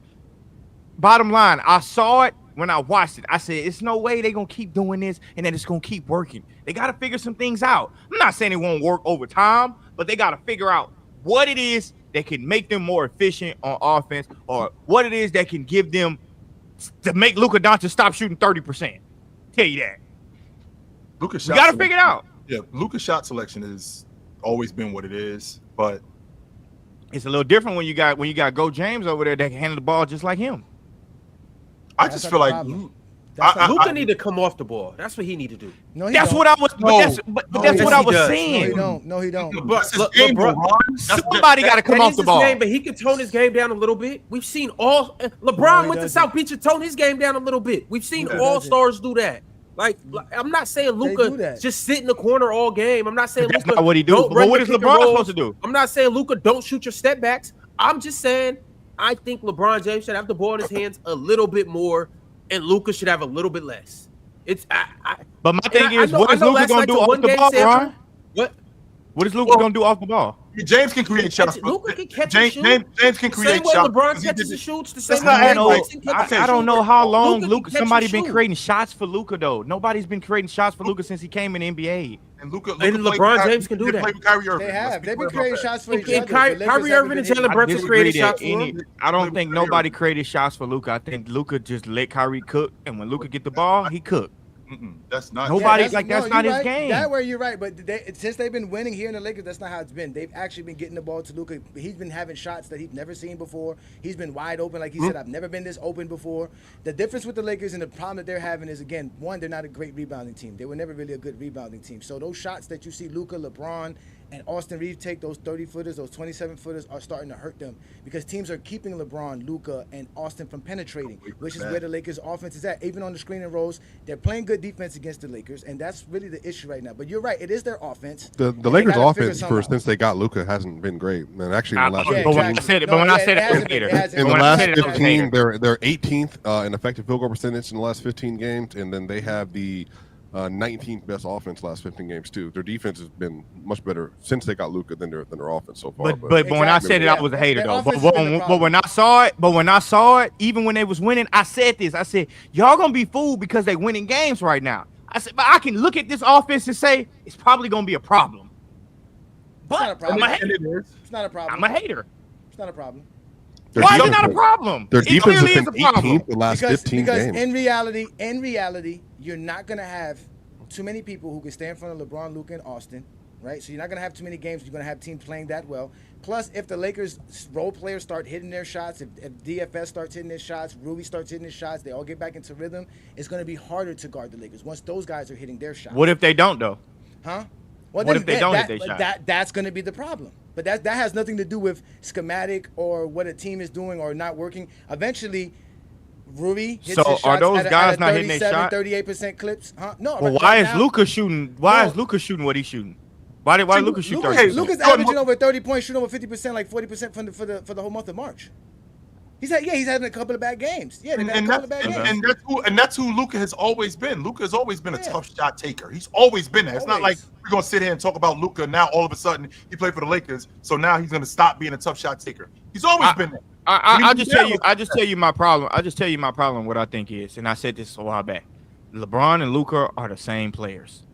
They both get off by handling the ball and creating for other players and creating for themselves. They both do that. Like this version of LeBron or in general? Yeah, I mean, and they would have a problem, and they have a problem. And the other one do that. No, my question to you is, do they have a problem this season? Huh? That's not a problem. That's not a problem. Hold on, because I never finished what I was saying. But what I'm saying is, when Luka is creating, LeBron has somewhat of ability to play off the ball. But it also kind of hurts LeBron. Yeah, somewhat. but it also kind of hurts LeBron. He said somewhat. Yeah, he's not that. LeBron is far better. LeBron is far better on the ball than he is off the ball. Like he isn't that great off the ball. I'm sure coaches doesn't say watch LeBron cutting for the basket or leave LeBron open for cut. I mean, but how many times is he gonna cut? But anyways, regardless, that's what he's gonna do. That's what you do when you play off the ball, sir. That's what you're supposed to do. That's just not what he does all the time. LeBron could do. LeBron could do that at an elite level. That's not what he does. At an elite level. He does do it. Okay, so Luka does Luka cut? That's what you're supposed to do, right? No, Luka's gonna be a spot up shooter. No, Luka's a spot up shooter. That's what you do off the ball as well. He's a spot up shooter. He does that better than LeBron cuts better than he spots up shoots. Luka spots up shoots better than he cuts. So that's why it's called strategy, sir. LeBron's a good spot up shooter this year. It's okay. Luka is not that great of a spot up shooter. That's not what he does. He does do that very well. Continue. No, he doesn't do it very well. What are you talking about? He does it very well. He's not a very good spot up shooter. Okay. That's why he handles the ball the way he does. Swiper, what is Luka's catch and shoot percentage, please? Let me look it up, ladies and First, gentlemen. make sure you go over volume. Make sure you know volume. What does volume have to do with it? You asked if he was efficient or good. Because if he has an efficient number, that means he's good at it. I'm gonna tell you what volume has to do. I'm gonna tell you, yes, it does. Because if he only shot 5, it doesn't matter. That's what he's gonna do anyways, because he's gonna be on the ball mostly. Because he's better at that. Okay, let me finish my point because you just getting emotional about me talking about GOAT King James, I guess. No, it's not. Emotional about it. Yeah, you clearly not talking basketball. I Shout out GOAT King James. I know more basketball than you. I can guarantee you. GOAT James. You have not spoken one good basketball knowledge yet, sir. I don't want to you. You be quiet, bro. No more basketball. No, you don't. Brother, no, you don't, brother. Luka Doncic is a 0.90 points per possession as a spot up shooter and a 43% effective field goal percentage. So not great. That's good. 43 that's so far. No more basketball than him just talking, bro. No more basketball than you. No, 43 is good from 3-point shooting. No, it's not good. That's not great. That's just for Jordan, you were making a point about that's just your effective field goal percentage. Period. No, it's not field goal percentage. Yeah, so I know more basketball than him, by the way. So, anyways, let me get back to my point. That's not what I asked, but continue. let me. No, that's what I said though. Now you want to change it. I know more basketball than you. Just take that one. Anyways, let's get back to it. Jordan, go ahead. Let's get back to it. I know who Jordan don't know more basketball than I can do that. So this is what I was talking about. Number one, Luka handles the ball a lot. So when Luka is doing what he's doing, which is he's good at, don't have a problem with he's good at. The problem with that is LeBron is also good at that. So sometimes for LeBron to stay in rhythm, he needs to do that too. You only got one basketball. They already surrounded him with a lot of catch and shoot guys. The problem with them two is how they both get off can be ineffective at times. That's why Luka can go cold, because Luka don't do a lot of cutting off the ball. They don't run a lot of action for Luka off the ball. So when you finally give it to him after there been a few trips, he could have a Cinderella game, or he could have a game where he's shit in the bed. That's what rhythm players do. That's what I say. I'm not saying that they can't figure it out, because you can. But it's very hard to figure it out in one season where you're only going to play 30 games together. That's the problem. They don't have 82 games to figure it out. They don't have an offseason to figure it out. They had 30 games together. So for y'all to have this high expectation of these two players, y'all would be out of y'all damn mind, and y'all would be speaking like a fan, not speaking realistic. That's the problem. So when I said what I said, y'all was all mad. Oh, you don't know what you're talking about. You don't know what you're talking about. This work. You speaking like a fan. This game been going on for years. We never seen nobody have a 30-game span figure this shit out like this. We haven't seen it. So that's the problem. Ooh, Jaren Jackson Jr. spot up shooter this year, 1.1 point per possession. He leads the NBA in spot ups, by the way. 55% effective field goal percentage. Where's Luka? Where's Luka at spot up shooting though? Where's Luka at Swiper? Where's Luka at in spot up shooting? Let's see where he rank at, since he's so good at it. I already said where it was. It's not great. It's not great. Okay then. Okay. But here we go though. You know, it's okay. Yeah, well, all in all, last night, y'all, Franz Wagner went for 32 points, 9 assists, 5 rebounds. Paolo Banchero had 30 points, 7 rebounds, and the Magic beat the Lakers. Does anybody want to touch on the Magic? Because they look damn good last night. You want to speak to it, Ron, since you were yapping your face off 2 weeks ago when they beat Denver. Do you have anything you would like to say about the LA Lakers? About the Lakers? Yeah, I think the Lakers will be all right. You keep in mind, they're 3-7 in their last 10 games, but keep in mind, LeBron James, they're 3-7. Swiper. They've lost 7. LeBron James has not been in the lineup. He just came back last game. Now, yeah, albeit they're on a 3-game losing streak. Two games. What you mean? He came back the last 2 games. Yeah, he came back last game and this game, and they're still on a 3-game losing streak. Damn. What I'm saying is, they'll be all right. Bron losing his minutes again this year? I don't know. Chill might have been right. Trae Young, maybe. Swiper can be so disingenuous sometimes, bro. That's all I'm saying, bro. And Swiper got to get his get back anytime y'all talk about the Nuggets. And when they do something, let somebody else get done like way. Swiper getting his get back. I promise you. Because he got some beef with you, Ron, about Brooke Lopez. I just want to say that. Well, that is the only beef I have with Ron. Ron still hasn't addressed it. We're 2 hours into the show. We haven't talked about Brooke Lopez yet. Let's talk about it, Swiper. What do you want to talk about? I want to know, what did you see? I thought we were talking about Orlando. How about go ahead. Yeah, go ahead, chill. We're just jumping around. So that's what's happening. We're just jumping around. Well, nobody started talking about Orlando. He brought up Orlando. Nobody said nothing. Shout out to Franz and Paulo. Do you think they can hold this over into the playoffs? Like, is it something they can carry over in terms of momentum? No. I love Orlando, but they need Jalen Suggs.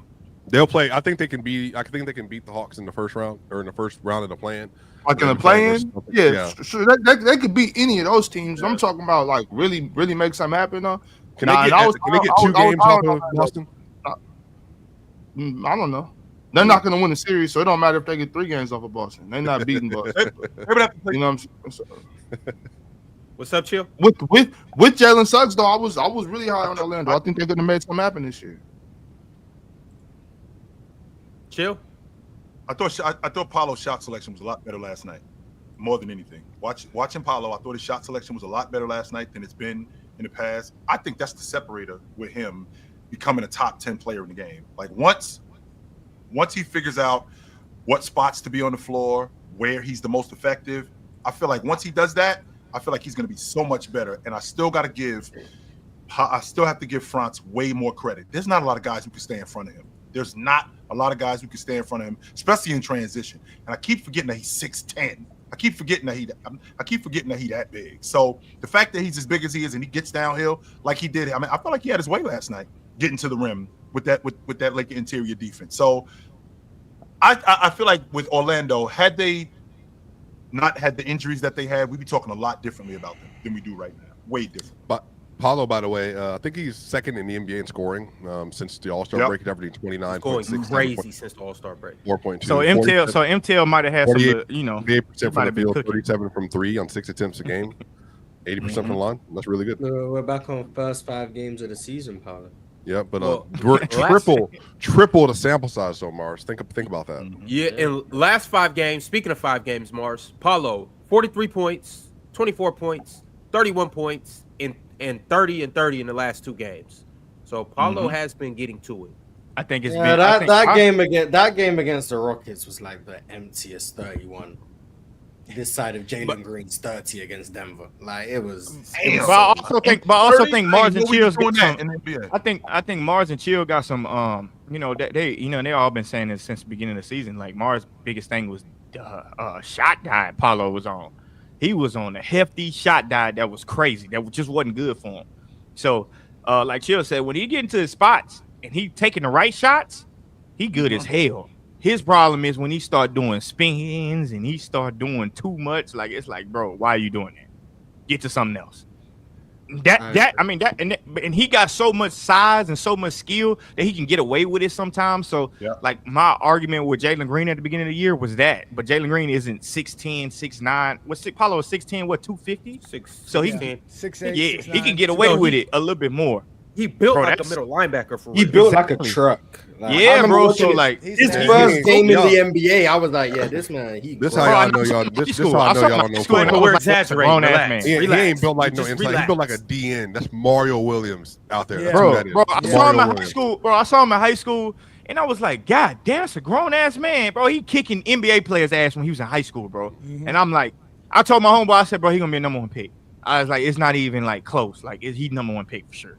I thought this would be his breakout year, but when he got hurt, that kind of derailed it. But this was definitely going to be. I think it's still a breakout year, especially if they make the playoffs and he still like keep cooking the way he doing, he probably up it a little bit in the playoffs. He gonna have to get to his jumper or play in the post a little bit more in the playoffs. I mean, imagine being built like that though, man, bro. And these rules, I would average 12 free throws a game. I'm not gonna lie to you. You fight. You better fight me.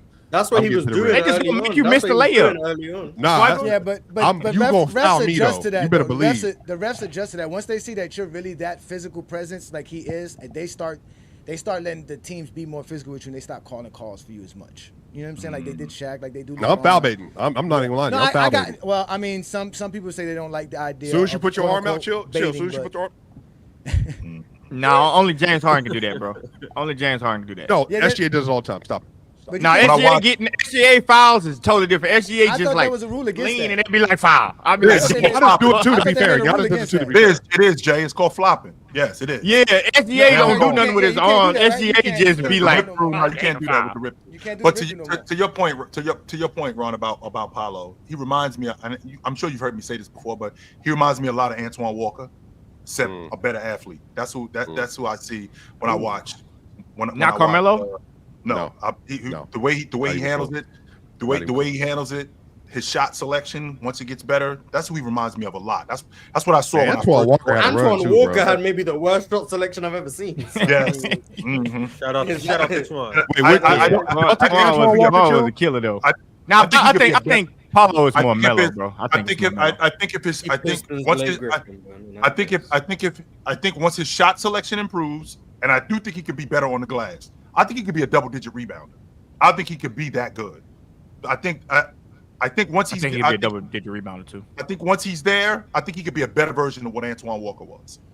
Yeah, and to your point, Jordan, I do want to see Paulo play on the block a little bit more. Yeah, I understand that's not the NBA, but bro, when you are 6'10", 250, so you can bully smaller defenders, or you can even bully defenders that are your size. Some defenders even bigger than you. You can bully people, but also when you have that skill set and that touch, he could get to that mid post and he could take advantage of a couple different things.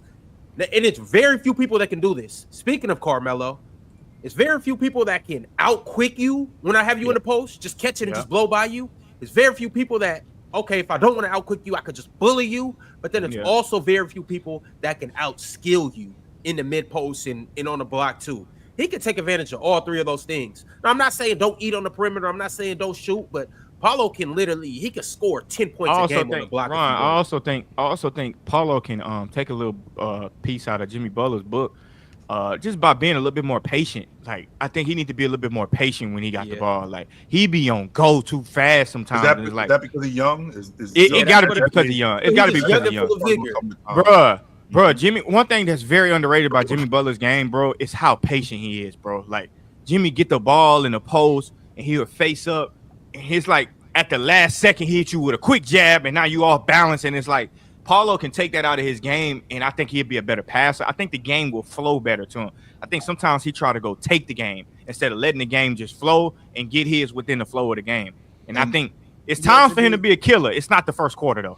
Yeah, but to be a low post guy, you do have to be a good ball facilitator, a good passer. That's the problem with today's NBA. You do have to do that. You have to be way better. I think he is though. He's getting there. Again, he's getting there. Everything that you guys are saying about him, he's getting there. He's developing to being a real good player. I see him making the All NBA team next year for sure. I thought he was gonna make it this year, but with the new rules, he can't make it. But yeah, he has all those abilities, man. And I like the fact that he uses his size. He's not like he's afraid to use it. He literally, if you give him that lane, he's gonna get to the lane. He's gonna pivot his step if he has to, and physically move you out the way and get a shot in. So yeah, I like that young man. And then he has the good pull up shot on top of that as well. So yeah, he's definitely a really good player. He has everything you need. And obviously, yeah, go ahead. And to your point, Ron, last night I felt like he took advantage of Rui just getting back in the lineup. I think he took advantage of that and basically went after Rui. So they took advantage of everybody on that court last night. But Rui in particular. They went after Rui with both Franz and with Pio. And I got to start giving Franz more credit because Franz is so nice. Franz doesn't just get downhill. Got some gangster in him, bro. He doesn't just get downhill. He gets downhill because he's a better athlete than I gave him credit for. Yeah, go under that screen if you want to. Franz going to shoot that. He's a lot quicker. He's a lot quicker than I gave him credit for. His ball handling in transition is a lot better than I gave him credit for. And when he's got that head of steam, that pickup point that the Lakers had last night wasn't doing anything because they picking him up. He's already across half court and he's already got a full head of steam. He's getting to the rim with no problem. chill. no Franz problem, is no resistance chill. at all. Franz got Be some nice. gangster in him. Chill. Be nice. Franz is like, boy, you can't. When he get to talking, Yeah. it's a rap. He got some gangster in him. I'm telling you, bro. Franz skilled as hell These too, girls bro. ain't as soft Is as we Suggs think they out are, for the yo. season or does Bro, Suggs nah, come back Franz for ain't playoffs? soft at all. Yeah, he's out for Does the Suggs season. come back this year or he's out for the season, right? He's out for the season. He's done. Franz had already put a 40 ball on the Lakers early on in the season too. Oh, he hit that game winner, huh? Yeah. He what? But Franz, That boy see yellow or purple, and he all what of I'm a sudden, saying, bro. Bro, I'm He telling you, getting bro. Bro, you when he was in college, bro, you looking at Franz like, god damn, bro, like, bro. Is it gonna matter? Is it gonna matter? Jordan, obviously, you probably a little biased on this, but maybe for the panel, them having Reeves and Bron, honestly, respectfully, like Reeves and Luka and Bron in the starting lineup, is that going to actually present issues for them defensively when we get into a playoff setting per se? I don't know if it'll present an issue defensively, because I mean, like, they've been all right, they've been decent on defense. I think the problem, I don't know. I think more so them on offense. I think that's gonna create problems for them on defense. That's what I think. Their offense is gonna create problems for them on defense, because you see that a lot of times when teams just take bad shots, they be really bad. You can run on them because they'll take some ill-advised shots. Yeah, so they're slow getting back. And only one that's gonna sprint back is probably gonna be Austin Reeves. So those guys, yeah, man. Yeah, They have like, no margin for error. That's the problem. None, exactly. A team like OKC, they have such a wide margin defensively that they can make mistakes. Oh, I make a mistake. Oh, guess what? We got Kaysen at the nail and then Chet right behind him. You make a mistake on the Lakers defense. Oh, Luka's the low man. Ooh, like it's just you have no margin for Jackson error. Hayes is at the rim. Give me a break. So that's the issue. They have no margin for error. And good luck getting some of what made their defense so great was that, respectfully, like, guys were just missing a lot of shots. And I think we're like they do game plan for the Bulls go up 150. Orlando was shooting a 3 at an elite clip, especially relative to what Orlando does. Like, shot variance is a real thing, and I think the Lakers defense probably looked better than it was because of the shot variance. Now, I don't think they're going to be the worst defense in the league, but I think on a game-to-game basis, they are susceptible to give up a lot of points just because. How many points? I'm about to see how many points. They've had the top 5 defense since February and trading for Luka Doncic. So I don't know what you guys are talking about. Wait, since when? Wait. Since trading for Luka, that's what he says. They have a what? He said they have a top 5 How many games? Since Vando got healthy, Dorian Finney-Smith. Since Luka played his first game, so February 10th. Since Luka's played his first game, 18 games. Right before the but he's also missed some games. Was the second. The first game the Lakers. Yeah, but I'm saying what I'm saying. You said what you said. You said best defense in the league since February. Cool. Since Lucas played top 5. Cool. Since Lucas played his first game, so February 10th. From that point onwards, they've been 14th. So since Luka arrived and played his first game, Swipe is clearly today's not. date, they're the 14th best defense. So Since they're we also they're also 19th in offense. So do with that what you will. But since why their Luka's defense is worse? they're 14th in defense. No, I'm saying their defense as far as it, being better now than it was, throughout the beginning of the season. There's the reasons aren't because they got Luka Doncic or they don't have Anthony Davis. A lot of the reasons have to do with Dorian Finney-Smith their scheme. Yeah, scheme change. That's what happened. Yeah, but they were able to scheme change because Vando got healthy and Dorian Finney-Smith became part of the team. Yeah, they were number 2 in the NBA, number 1 at one point for about 2 months or whatever, but they have dropped precipitously, and so they're 14. Because I knew that wasn't. Not trying to call them out, but I just knew that wasn't correct. Call them out because their defense is entirely dependent on overloading the strong side, and they don't. It's ridiculous. It's the fakest. That's why I say when their margin is so small, like they have to execute perfectly. And teams hadn't seen it. Otherwise, their defense will break. And teams had not seen it when it was running for the first month, which is why everybody's like, "Whoa, surely they figured it." And I said at the time, I'm like that, and Mars was joking. Obviously, Mars on Twitter is a troll, not up here as much. But like, so teams shouldn't try. I'm like, no, they said it's very similar to what Portland did 2 years ago. And I know y'all don't remember this because y'all don't pay attention to Portland Trailblazers. The 2022-23 year. Do you know they had one of the best? Yeah, names last year. Remember, they were the number 1 seed for a period that year, but their defense was crazy. I do remember. But they were changing up. They literally every 3 or 4 possessions, they were changing up what they were doing for the first stretch of the year. So that way you could just never guess. And so teams were struggling versus them, and they're like, oh, well, blah, blah, blah. But again, eventually over time, you kind of figure out what it is they're doing. You figure out solves. And then what happens is one team does it, and then other teams start to copy, and then they build on what the other team did. Very similar to how you guard certain teams. So, I think the Lakers are still going to be good. No troll. But I do think their defense was being gassed. They've had the 11th defense since the 10th. See, this is the shit I'm talking about. No, okay. he does the points per game thing. I be forgetting. Points per game. He does the points allowed per game. Wait. I heard Mars correctly. He said they've been giving up 150, 146. He's not talking 100 possessions. He's talking games. He's talking per game. So since then they've had the 11th best defense. No, they haven't had the 11th best defense. I did forget that. That's what you. Yeah.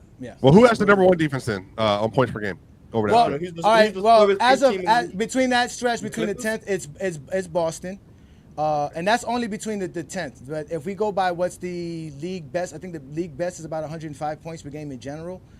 So Boston would be right there to give up 105 since the 10th. Then we got Orlando Magic's at 107. The Warriors is at 108. The Bucks are at 110. Houston Rockets 110. Clippers at 110. The Miami Heat at 110. Then the Brooklyn Nets 111. Cavaliers 111. Detroit 111. And the Lakers are at 111. Then OKC is at 112. Cleveland right was after giving up the 120. That West Coast road trip, that 4-game West Coast road, they was giving up 122 a game.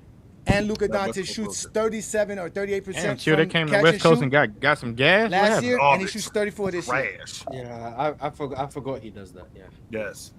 Yeah, when I said 19, I was smart. Yeah, when I said 19, I was smart. Yeah, I know you were talking about our rating. I know that. I understand that. That's cool. You said 14. You did say 14, but you did mention how many points. Yeah, 14. When do you think you'll move off the points per game thing? Will that happen in the next year or so? You think? Why doesn't that matter to you, Swiper? Because we already went over this. Is it because teams get blown out sometimes? No, it's because if you don't account for pacing, then that number will always be skewed one way or another. Some teams play slower than others. Yeah, some teams play slower than others. Some teams they faster than others. And if you don't account for that kind of pacing, then you're going to run into a lot of I think numbers that are not that credible. And what I'm saying is, if you're giving up 100, I don't want to keep going, Swipe on. But basically, if you're giving up a 1.05 points per possession basis on a point per possession basis, that's 105 points a game. That's really good. But the thing is, if you're running a slower paced defense, that's really damn good. But if you're running a faster paced offense and you're doing that all the time, then it's actually you're giving them 170 points per game. Well, that's because they had 127 possessions in the game. It changes kind of how the narrative about the defense is actually being played, if that makes sense. So it does make sense. It doesn't make sense. It doesn't. I mean, it makes that's what coaches do. That's what coaches do. That's not what coaches do. You're false on that. Coaches. I know. Hold on. Chill. Just to back it up. I know because Michael Malone references that in press conferences all the time. And I know Calvin Booth does it because last year when they lost KCP, one of the first things Calvin Booth said, the GM of the Denver Nuggets is, they had the #1 net rating in the NBA when Christian Brown inserted for KCP. So surely they'll be better now. They were a plus 13.5 with Bruce instead of KCP last year. That's the kind of numbers they use. The analytics department uses that. They have a lot of mathematicians in there. The coaches use it. So it's very prominent in the league. That's just kind of how you talk about it. Individual defensive rating and team defensive rating are two different things. Continue. No, what did he say? What'd you say? Keep going. Individual and team defensive ratings are two different stats. He was cooking. I still didn't hear it. What I was going to say. The stat that you're talking about is a stat that they use to determine what a player does when he's on and off the floor as far as the player. So that's his defensive rating. The actual team defense that we're talking about here is predicated off the actual game. So your 48 minutes, what you give up for 48 minutes, tells us exactly what you do. The 1.5 points per possessions is predicated on different strategies, different teams, different lineups. There's so many different variables that happens to that 1.5. Has nothing to do with a concrete evidence of understanding how good a team plays. It is defense. Concrete. It's all math. It's not. It's all concrete. I know it's math. That's fine, but it doesn't explain who's the better defensive team and what they do on a game-to-game basis. Not on a game-to-game basis. The #1 defense in the NBA is the Thunder. So the #1 rated defense, the #1 rated defense, the #1 scoring defense isn't them. So wait, are they? Wait, hold on, time out. Are they not the #1 defense in the league? Then? To your point, when you just rated. Wait. Well, hold on. Well, chill. Are the Thunder or are they not the best defense in the NBA? They're the rated defense. I go by points per game, sir. So Okay, the are team they will the give up number least one amount of defense points in the per game. NBA based on how you look at defense? Yeah, but you can't really go off points No. per But game. Jordan, hold on, because- Jordan, Hold on, let him no, explain again, why he you does this. Why Okay, do go you ahead. guys continue to ask the same questions after I gave you the right answer? I'm saying, but who's The the best answer- defense in the NBA for you? He's The gonna team say it's that gives Orlando. up the team Okay, that but gives who up is the it? least Who is amount it? of Who points is per it? game. Who is it? I got to find it out right now. It's 'cause Orlando. I just It looked up. switches from week to week. That's why. So you it's have to Orlando. understand this. Orlando's have they give us the Orlando. least amount of points in the league, Yes, they do. right? Yes, they do. Yes, they do. So are they the number one defense in the NBA for you over the Thunder? As of right now, they're the number one defense. As of right now, it in can March change. of 2025, the Orlando Magic are the best defense based on the amount of points they give up per game. Yeah, but That's when that's you what factor he's in saying. pace, when you factor in What up? pace and possessions, Well, see, that's the It's thing. like- That's where it gets screwed with. That's where Yeah, it gets that's screwed where with the me. numbers are And, getting and, and jacked that's up where at. that's where Swiper. I was asking because Swiper as a defense. I mean, can't we dictate pace? I Thank can you. slow you down, right? Thank you. I can do that. Like you don't have. Thank you. You don't necessarily have. If I'm a defense and you got the number one pace in the game, well, that's the same as if you're the number one long ball shooting team in the game. I can slow that down. If you're the number not really. one, How can you slow it down if I just want to shoot it? well, if you want to shoot it, You want to take You bad can't- shots? Go ahead. if you want to take bad shots, you can. Yeah, I but can make I them. The only way you slow me down but is you here's on the- offense. No, here's I'm the- playing no, defense. You're that's not not gonna the way make that works, that. No. Jordan. That is I can- literally I yes, can- it is. I can- That is no, my that's- strategy with so my it's- kids. so That's it's- exactly so my it's- strategy. so You essentially got what you're- kids. You're so talking essentially- professional basketball, sir. So essentially, what you're All right. Jordan, essentially what you're telling me is that my defense doesn't matter. You're just going to do whatever you want to do.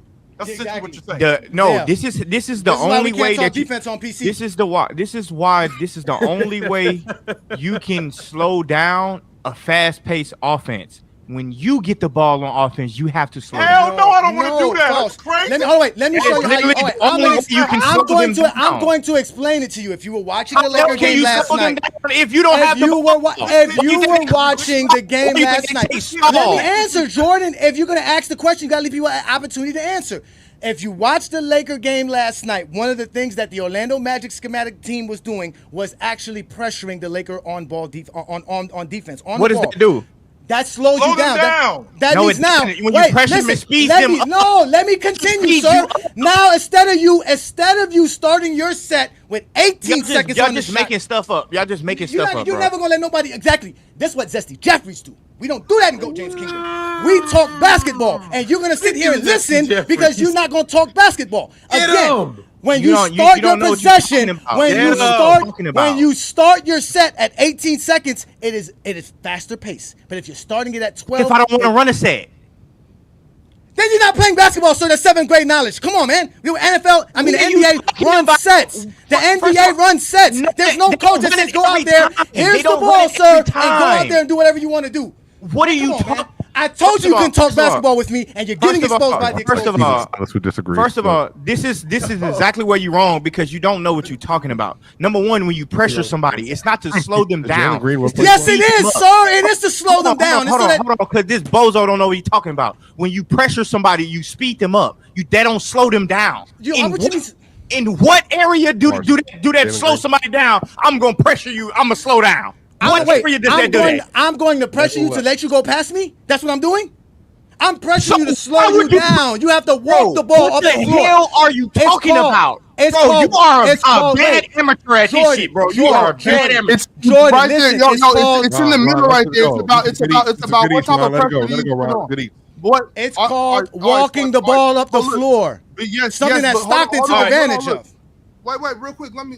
Ron, let's get some clarity right here. Shut up, Ox. All right, this is what we finna do, y'all. We finna go full PCL mode. I'm gonna give each of y'all a minute and 30 seconds to explain what. Do y'all want to do this? That's cool. Because then This is y'all all I got do. this This is all I this want. This clown This is don't know what what I you're talking want. about. 20 Bro, you don't know what you're v1. talking Go about. James Kingdom, When you son. pressure Holla back. somebody, when you pressure somebody, do you know why it's called pressure? Hold on, wait, You know- Jordan. Wait, Jordan. I'm gonna let you go first. You got a minute and 30 seconds to say whatever you need to say, and then Johnny, you got a minute and 30 seconds to reply. I'm gonna mute the other person so you can't talk. Go, go, Jordan. Number one, I don't really need a minute and 30 seconds because this dude don't know what he's talking about. Number one, when you pressure somebody, you don't pressure somebody to slow them down. What the hell are you talking about? That speeds them up to try to force turnovers. So when you start talking about, oh, well, you got the lowest points when you play against me. Yeah, because if I run my sets on my offense, I take the ball out of your hands. That's why you do that. That's why they stall the ball late game. Because if I'm up 10 and I take 20 seconds to shoot the ball every single time, that limits the number of possessions that you get. That's why you do that. So I don't know what you're talking about when you say, oh, well, we pressure them to play good defense. That's not it. You just making that up. You have no idea what you're talking about. That's why when you go off points per game to see who got the best defense, the shit don't matter if I'm playing fast as hell. If I'm getting as many possessions as possible and you getting very little, that shit don't matter. But go ahead, let him talk, Ron, because I just want to hear this foolishness he about to say. He just don't know what he's talking about. All right, Johnny, you got a minute and 30 seconds. Let's go.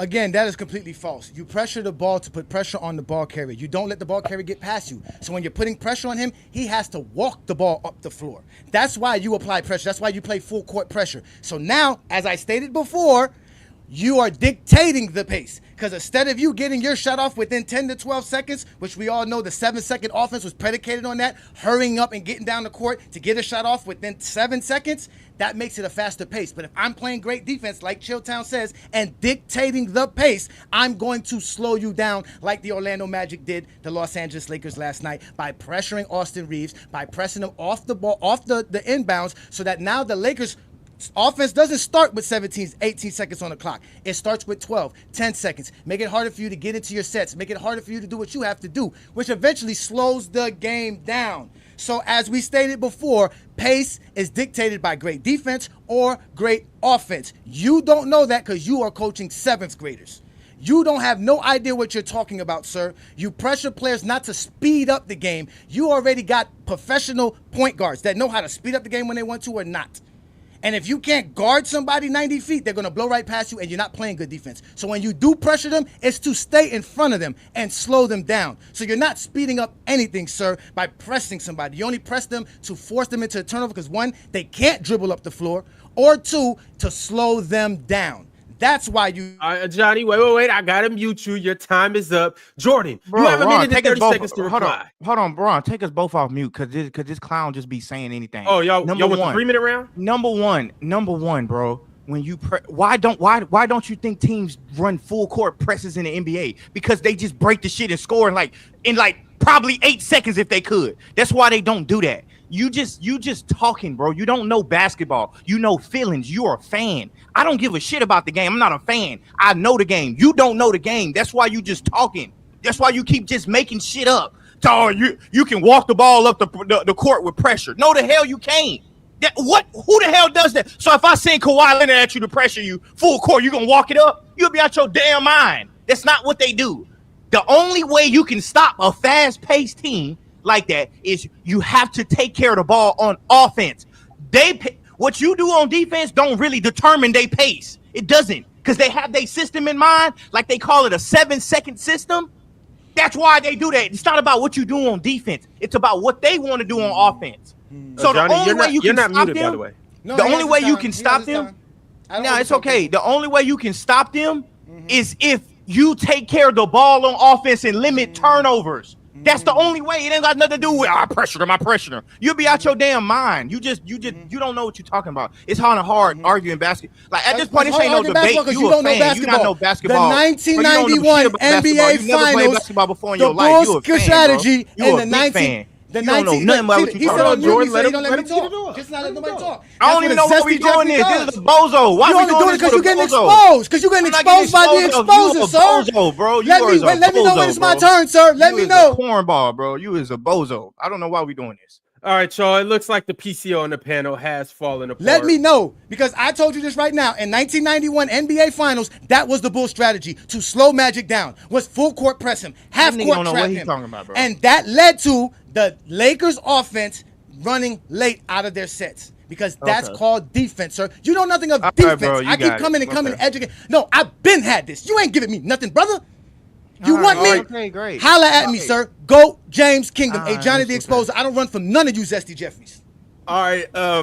first off, shout out to all the Zesty Bro, you a Jeffries. grown ass man. Second- What was you talking about? This is a bozo, bro. Secondly, why we Look, you bring calling this me a bozo? bozo. This is a I clown, called you bro. a This is zesty a Jeffrey. clown, That's bro. what you are. Jordan, This is a a clown, Johnny. bro. All right. This nigga Y'all is a had y'all clown, 3 bro. minutes. Y'all had y'all 3 minutes. Jordan, you I said have you my need 3 no more minutes. time. But he needs. I don't Give it need. to I him. don't want to, bro. That He's a motherfucker clown. need- he all needs- that right? motherfucker He's a clown. He His needs- man got a mic that say "Goat James Kingdom." Nick, what did you? That's as a right. clown, bro. That is Yo. our channel. That's the business I run, and we go live every Sunday noon All right, Eastern great. time to Congratulations, expose brother. Zesty Jeffries like Jordan while he's out there yelling at I sixth don't give a graders. shit about a. I don't give a shit about a damn. No, of course you don't listen. I'm not a fan. To I'm just care talking about the game. something, I'm not you a have to fan. have intelligence. You lack intelligence, Yeah, so I'm you not a lack the fan. actual empathy to Jordan care about in a something. Get the fuck out of here. All right. We got it. This is what we got to do. I'll bring y'all back up here in a second. That was amazing, though. That was very entertaining. You guys know I personally enjoyed that. Ron, you But love this.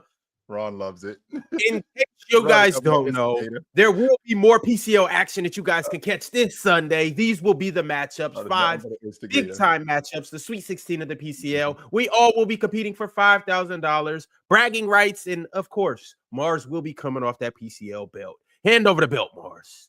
And then on Monday, March 31st, these will be the other 3 matchups that you guys will get. Make sure to tap in and make sure to pull up to the after party Sunday afternoon or Sunday after the PCL and Monday after the PCL. These will be the after parties. You guys know the drill. But let's get back to it, y'all. We have a lot of super chats to get into and a limited amount of time. Let's do it. Today's You're not been even going to great talk about the game of the night?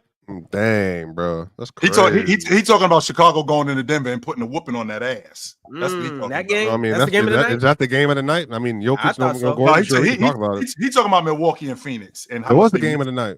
how much they missed Dame. To be honest with you, they really Kevin Durant was missed great. Jill said Yeah, Jill said for Kevin a Durant normal stinks. NBA player, yeah. Yeah, he said he stinks. Like, Ron said he I stinks. said He's overrated. Ron, did you say that Kevin Durant sucked? You said He that? did. No. Ron, He you said he Trey was Young. whack? Y'all argue Trey Young over here. He won I player of didn't the say that week. he was whack. He just won player of the week. I never Y'all said argue he Trey was Young whack. over Kevin Never Durant. said So that he was whack. I just want to know. I just want to know. Never said he was whack. Never said that. So you haven't been seeing what Trey Young's been doing. I'm saying he's not been as Did good as Kevin you Durant. not see Trey Young go 24-12 the other night? Cool, great. Last Clearly night? not. Yo, you didn't see that? Aren't you a two-way? Aren't you a two-way guy? Aren't you a Swiper, two-way guy? Swiper, you gonna vote for KD for all NBA team this year? Yeah, you know what I am. I probably am. First of all, are you allowed to say that if you are really a voter? Are you allowed to say your vote? Yes. I mean, Stephen A. Smith does it all the time. He said SJ was winning an MVP 3 months ago. So And he's got an MVP vote, by the way. yeah, he does. Kendrick Perkins said he can vote SJ for DPOY. So you know, Yeah. they all Shout got out, shout out to Kendrick Perkins. That was a good Shout game out to your last night, twin. though. That Yeah, your Bucks twin, game was Jordan. that That's my Bucks game twin. was a good game last night. That's not my So- twin. That's my guy. He really missed Dame. Shout out He KP. really missed Dame. Yeah, I would love to talk about that game, y'all. As much as I would love to talk about how good Kevin Durant was and how bad the Bucks were. Masenko sent through a members chat and he said prayers for Juju Watkins. facts. That was This crazy. one That was sucks. unfortunate. Well, we got at least we got an immediate diagnosis, so that way she can get surgery and then take care of Yeah. business from there. But she's a sophomore this year, so I imagine she might redshirt next year. If Yeah, just she ain't playing next season. Nah, why not? You don't think she'll be back? Well, think about it, bro. It's already March, and like I feel like for basketball, you know what I mean. You gotta be a little more careful unless she's Adrian Peterson and she can get 6 months in. But Yeah. They do, man. A lot of basketball players be coming back pretty Adrian Peterson fast when they're young. When they're young like that. Tore I his mean, ACL in January and came back and ran for 2,000 yards. Get the hell out. Yeah, that's insane. Yeah, I don't know if that's gonna happen, Chill. I don't know. should have if that broke the shit record. happen, Remember, they Yeah. could have gave him one last handoff to break the Yes. record, but then they Yes. wanted to kick the field goal for the playoff. Then they got Yeah. dog walk in the first round because they had Christian Tore Ponder his quarterback. ACL But in I 9 thought the months. Came back ACL I thought the 2,000 ACL recovery was way better than what it was in the past. It Yeah, is. of It used to it be a is. death sentence. It's like It used to be a 8 death months now, right? Before it used to be like a year, 14 I mean, no, months. it depends. It all depends on who you are, like, and how your body Okay. responds. But basketball is just a different kind of impact sport. I think football. Cam Akers, you might remember this, Jordan. Cam Akers came back from Achilles tear in 6 months too. He did. Yeah, But JJ that was Barea football. did that shit too. Yeah, I think the amount of movement you need in basketball, though, I would say I think she's probably going to be. I don't know. Whatever it is, I hope best for her. She's probably she's the best player in the world, I think, in college basketball, and she has a extremely bright future. So My issue was that I wanted to see them. I wanted another shot at UCLA. That's what I wanted. I wanted another Man. chance at UCLA because we better than them. And they ended up beating them in Big Ten championship. And if I'm on that sideline, I'm like, we better than them. I want another chance at them. Let me ask Yeah, you That was my biggest issue. Can I ask You know, I y'all love this? the big girl. I love the big girl for UCLA. I love. But you know what, chill. But this is why NILs are important. Juju's a millionaire. So like, think about it. Think about remember Marcus Lattimore, running back for South Carolina, who got his knee jacked up. Jordan. Think about that NIL. Yeah, he might have made $2 million at that point, and he never got his money back. But Juju, at least because of NIL, she's going to be able to like, no matter what happens, she's set for probably insured. And she's probably insured as well. But let me ask y'all this: with this happening to Juju, would this make the WNBA change their rule about how many years they have to play college to be coming to the WNBA? I don't think so. You got to be in college for 4 years? Yes, 4 years. 3. I think it's 3. No, it's 3. Okay. It's 3, yeah. 3. Okay. I don't think it's going to make them change anything, though. And the reason being is because Juju's still going to be back in time for the draft next year. And she might just sit out this year and just declare. Nah, I don't think so. So like she she's does a junior. She's a junior. Well, she'll be a junior next year, so she she could come back, play a couple games, and then declare. She could still do that too, but she'll be back in time for the draft. So I think she do all 4. You said you think she will? Well, she might because of NIL and all of that good stuff. But either way not? It goes, I don't think it changes anything. Jordan, I wish this was how old am I now? So that would have been 13 years ago. I wish. Jordan, I'd be rolling. Yeah. You talking about hats and shoes and electronics? I'd have had all the beats, all the stations, everything. I mean, I just don't see why would she need to rush? Like, why not just come back and play all 4 years? I mean, you starting to see all the girls do that. The coldest girls just start. I'm coming back for 4. Yeah, I know. Like, AZ Fudd, she just like literally during the show, she said she's coming back for her senior year. Exactly. She tore her ACL or she jacked up her knee. I don't know if it was ACL or what it was, but I know she missed her whole sophomore season. Do you think do they get more money in advertising in college than I genuinely don't know than they do in WNBA? Probably so. Because of the different cities, different states, and like all the different companies and stuff for different like represent different Louisville. For instance, you're a star in Louisville. You make more money on Louisville. Maybe you would like be the back end drafty or something. Yeah, because I don't know how much you make as doing commercials for the WNBA. I don't know how much they. Well, I'm saying, but commercials for like Cadillac and like all those things. I mean, that's you by yourself. I think. If you're one of the higher paid ladies in the WNBA, I would think the NIL. That's like $200,000. I think agents make $200 a year. That's what I'm saying. But I think if you're just a regular girl that's playing in the WNBA, you probably would make more if you was in college.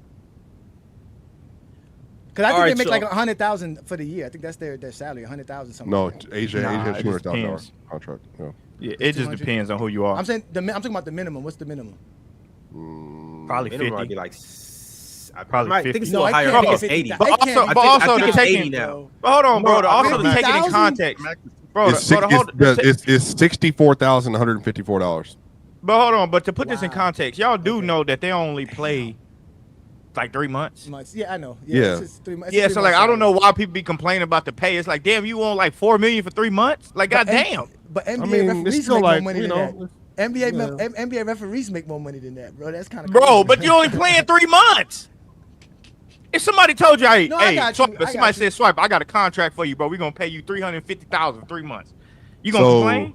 The Supermax right now, Jordan. By the way, You only play like 25 games. No, the Supermax right now is $249. It's $241,000. So for this last year, that's the Supermax in the. So that's what Asia Wilson is making, $250,000 a year. Why y'all saying a year? It's like 3 months. It's not even a year. It's a quarter of a year. It's still a year. It's still a year. I mean, that's April, May, June, it's a July, quarter. August. No, but they can get paid. They can get paid for the 3 months. Well, it's 6 months if you make it to the championship. Yeah. But most teams only play 3 to 4 months. That's what I'm saying. Here's also the thing too, though. The WNBA players, and this is for better or for worse.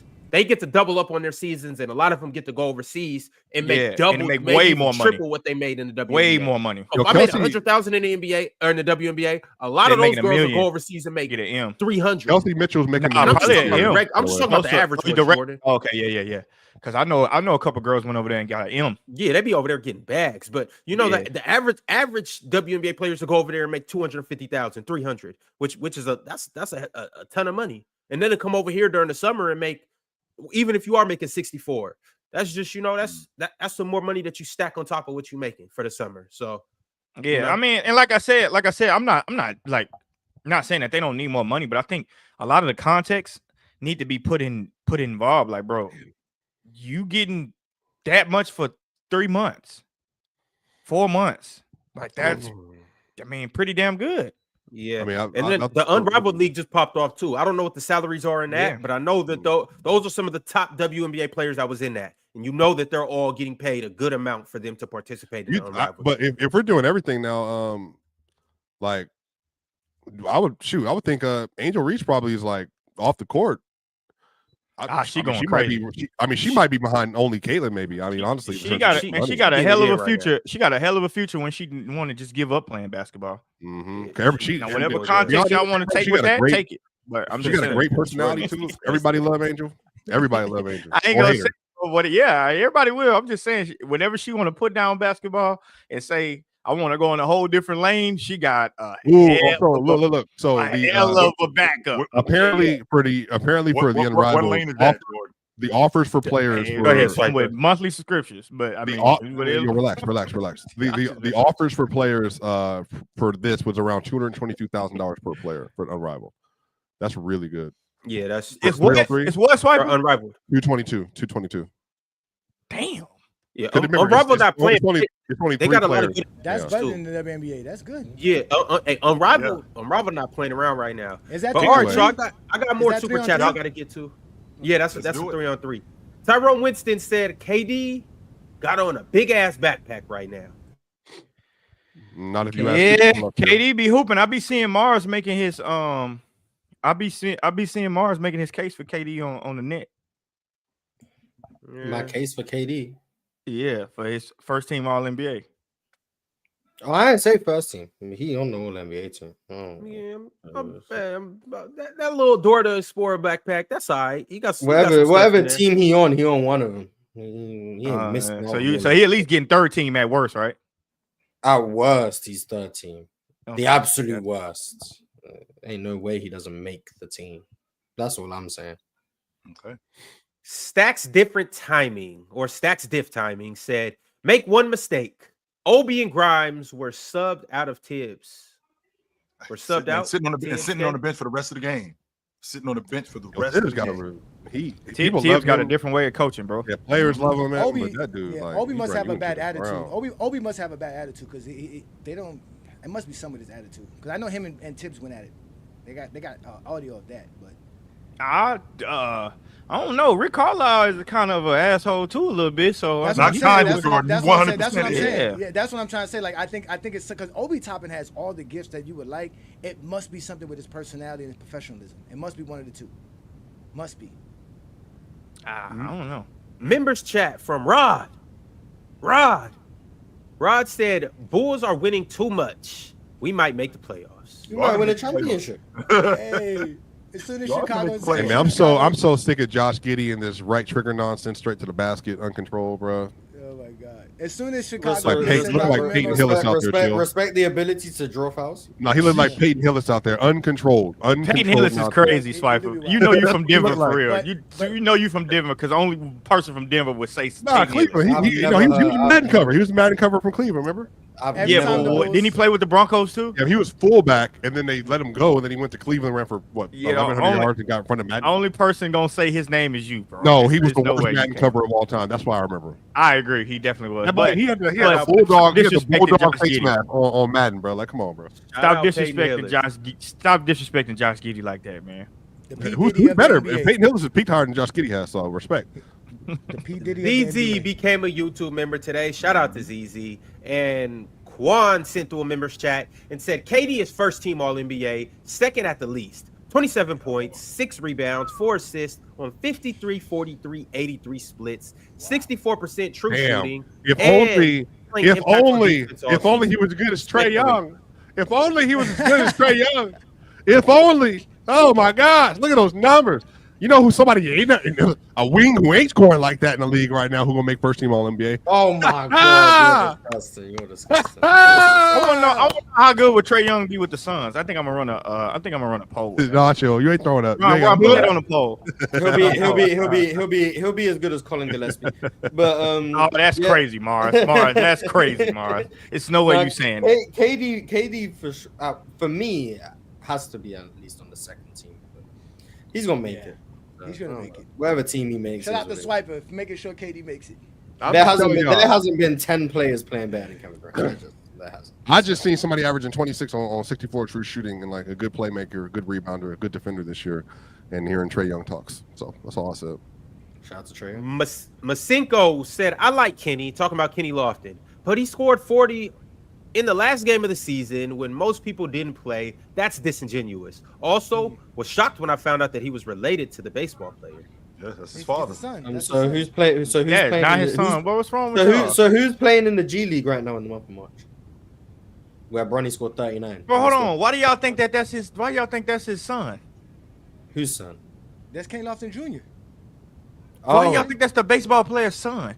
That is his son. Kenny Lofton Jr. I could have swore that was the baseball player. Yes, that is his That's son. why, because it's Junior at the end of his name. His name That is could Kenny just Lofton. be a different. Kenny No. Lofton. Nah, Bro. I mean, Kenny Lofton is a very common name. I wouldn't Hold on. doubt it. Is it? Yeah, I've go never ahead, met Joey. another Kenny Lofton. Bro, Correct us, Jordan, go ahead. didn't I just tell you Kenny Lofton is from here?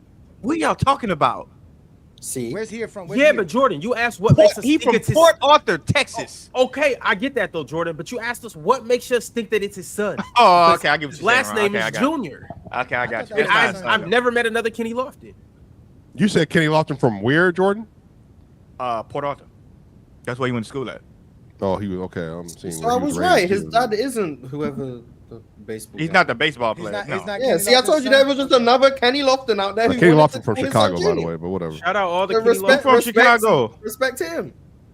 But then He Kenny wanted Lofton to- he played wanted for to the- keep- he What are you played- talking about? Swiper, He who want to from come out. Chicago? Come out of your area, dog. Nobody care from about no Braves? Swiper, who from Chicago? Oak Cliff. Move on, bro. Ain't nobody from no Oak Cliff.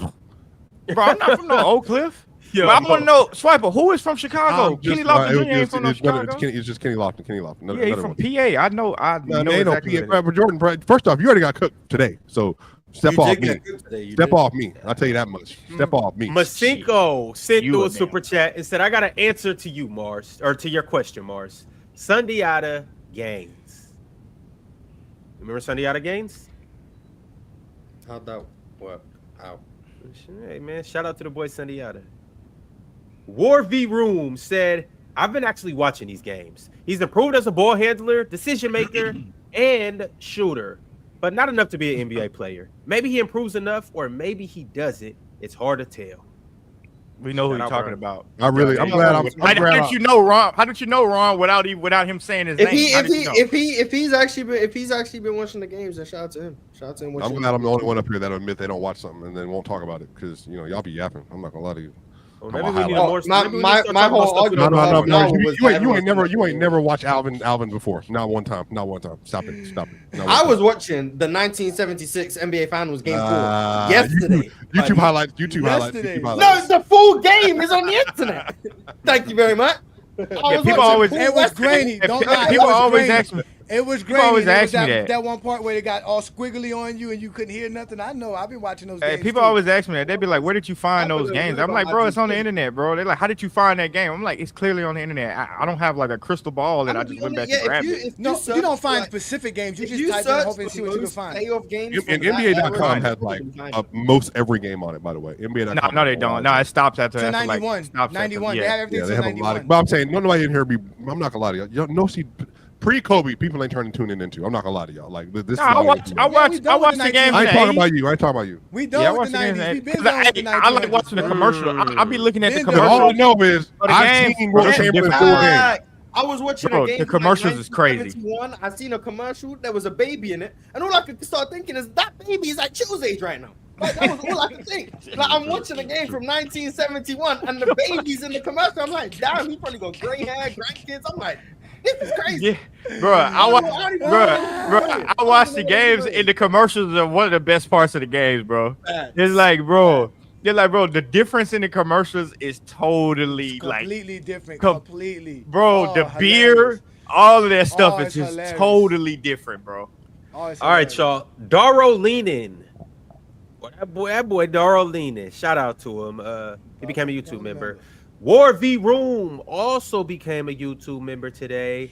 And Robert Carr sent through a members chat and said, was Jordan elite, great, good, mid, or below mid on defense to each panelist? Quickly, let's go around the room. Mars, what was Jordan? He was elite. He was an elite. Swiper? Depends on who he's guarding. He can be elite or he can be dog water. If you were guarding Rex Chapman, he was cooked. Rick Chapman did cook him. Definitely, Rick Chapman did cook him. Chill. What was he? He was elite. Johnny? He was an elite weak side defender and pass lane defender, but he was mid in on-ball defense. So if you had to put him in one category, what category you put him in? George's All a around. good defender. He's a great Good defender. defender? Yeah, All right. Great defender. Great defender. Elite, Ron. I'm never. Come on, Reed. It's elite. Shout out But George. Rick Chapman did fry him though. I ain't gonna lie. Talking to him too. Talking to him. Right. Look at him in his eye. Rex was on that. Everyone was Rex scared. was on that thing though before he did it though. I'm scared of him, but I'm calling him my son on the court. That's all. Rolando Nah, Blackman, Rex Walter was on that Davis. stuff. What's it called? Even gave Fat him Lever. confidence. Even Fat Lever rocked Yeah. Michael Jordan one Yo. time. Fat as well. Lever. Fat Lever Alright, even so- gave Michael Jordan the business as well one time too. I ain't gonna lie. Rex Chapman had them. To Westbrook. That's who Fat Lever is. Yeah, he was. He was getting rebounds. Yeah, he was getting rebounds. Shout out to him. Mhm. Lamar G said the referees, along with the game slowing down, they have the perfect tempo for the way they play. Who's he talking about? I have no That's a good clue. question. I don't know. I Shout out agree. to Though. the team. I agree. Shout out to the Yeah, team that has the perfect tempo. Yeah. Pierce Overmello became a YouTube member, Yeah, another and liar. Gio Suave also became a YouTube member. Shout out to Pierce Overmello and shout out to Gio Suave. And also shout out to Z Greatness Gaming. Said dub episode, love this show. Me too. Dub episode, facts. Me too. Brandon Dawkins said, chill. Did Larry Bird really go 2 for 29 in the closing game of the Eastern Conference Finals? What makes him an all-time top 10 player when he's had terrible playoff runs as a top 5 player in the league? Number one, Baron, thanks for the super chat. So Larry Bird was in the Eastern Conference Championship in 1981. No, he did not. He was also in the Eastern Conference Championship in 1982. No, he did not. He was in the Eastern Conference Championship in 1984. No, he did not. He was in the Eastern Conference Championship in 1985. No, he did not. He was in the Eastern Conference Championship in 1986. No, he did not. He was in the Eastern Conference Championship in 1987. No, he did not. And he was in the Eastern Conference Championship in 1988. No, he did not. That man ain't never go 2 for 29. Why would Apparently, somebody think that Larry Bird did that? apparently it came from a Gilbert Arenas video where he said I see that. a 7 for 22 in the closeout game. I see a 5 for 19.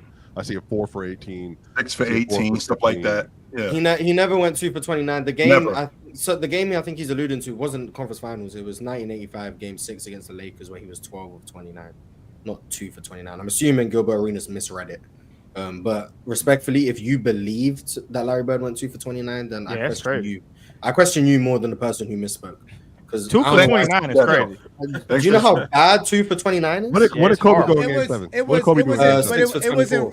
it was in reference to Skip Bayless criteria for his top 10, Mhm. and he was trying to explain if you have those type of criteria to keep LeBron outside of Bird, because I think he has Bird 8th.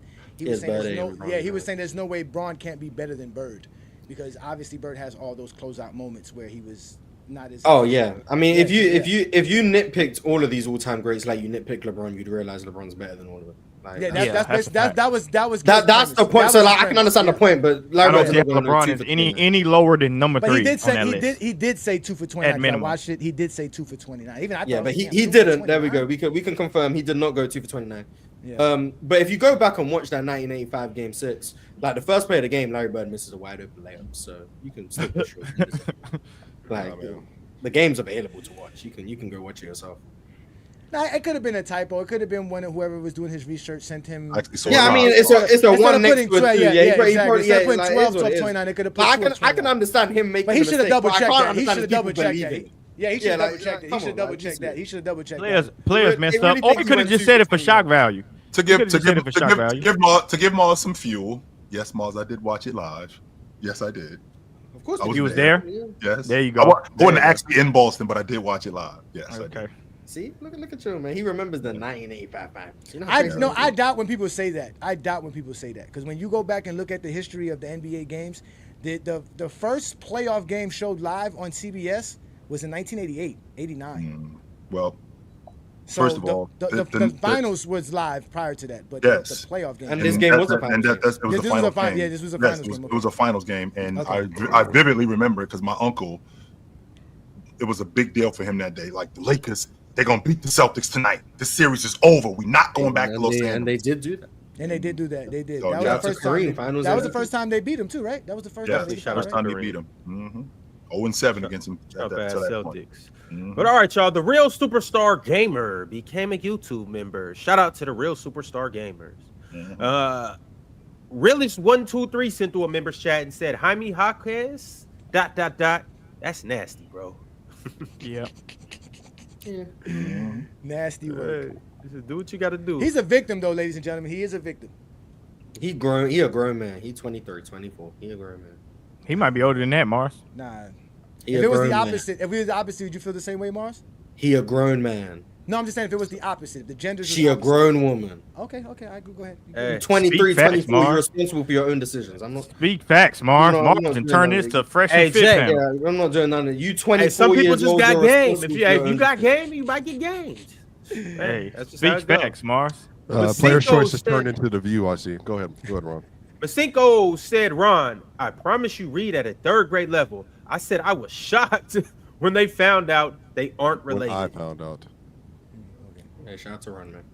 Shout out to Ron. You don't have Shout out he to- doesn't have a third grade legal. Ron is incredibly intelligent. He just rushes through things because he's so excited. So are you saying we can speed Ron up? He just rushes through the super chats because he reads them all at the end of the show. Are you saying that you can pressure him and then make him speed up? Is that what you're saying? Ron missed a game-winning layup. That shows you everything about a person. Wide open game-winning layup in high school. That should tell you everything. I'm not Ron, did you trick the bag? Ron tricked the bag. Ron straight tricked the bag. Wide open. That's Ron, what you all did. right, but we ain't gonna talk about that. Everyone's missed the layup before. Hey, Reggie Miller. As you were saying, Ron. Everyone's missed the Swiper, layup. do that No, noise I've again, never Swiper. missed a clutch layup in my life. But do that noise As you were again. saying, Ron. I've never missed a clutch layup. in my life. Everyone's missed the layup. Do that noise again, though. Do what you just did. Jordan. I'm not gonna lie. You a gooner, bro. You know what that means. Go ahead. Go ahead. I just Go want to ahead. see you Go do it ahead, again, bro. Brandon Dawkins Do it said again, Mars. Swiper. That was crazy. Brandon Dawkins said Mars. I didn't believe it, but I had to ask someone who watched. But where do you rank Larry as far as playoff performers? I don't even have a top 10 players of all time list. I definitely don't have a. Come on, Mars, put it in your database. Process it right. Larry Bird to me is an all-time playoff performer, but he's not like in that S tier of like LeBron, MJ, Bill Russell. of course. Like he's not that. Like he did get worse in the playoffs, but Larry Bird getting worse, but still playing like an all-time great player.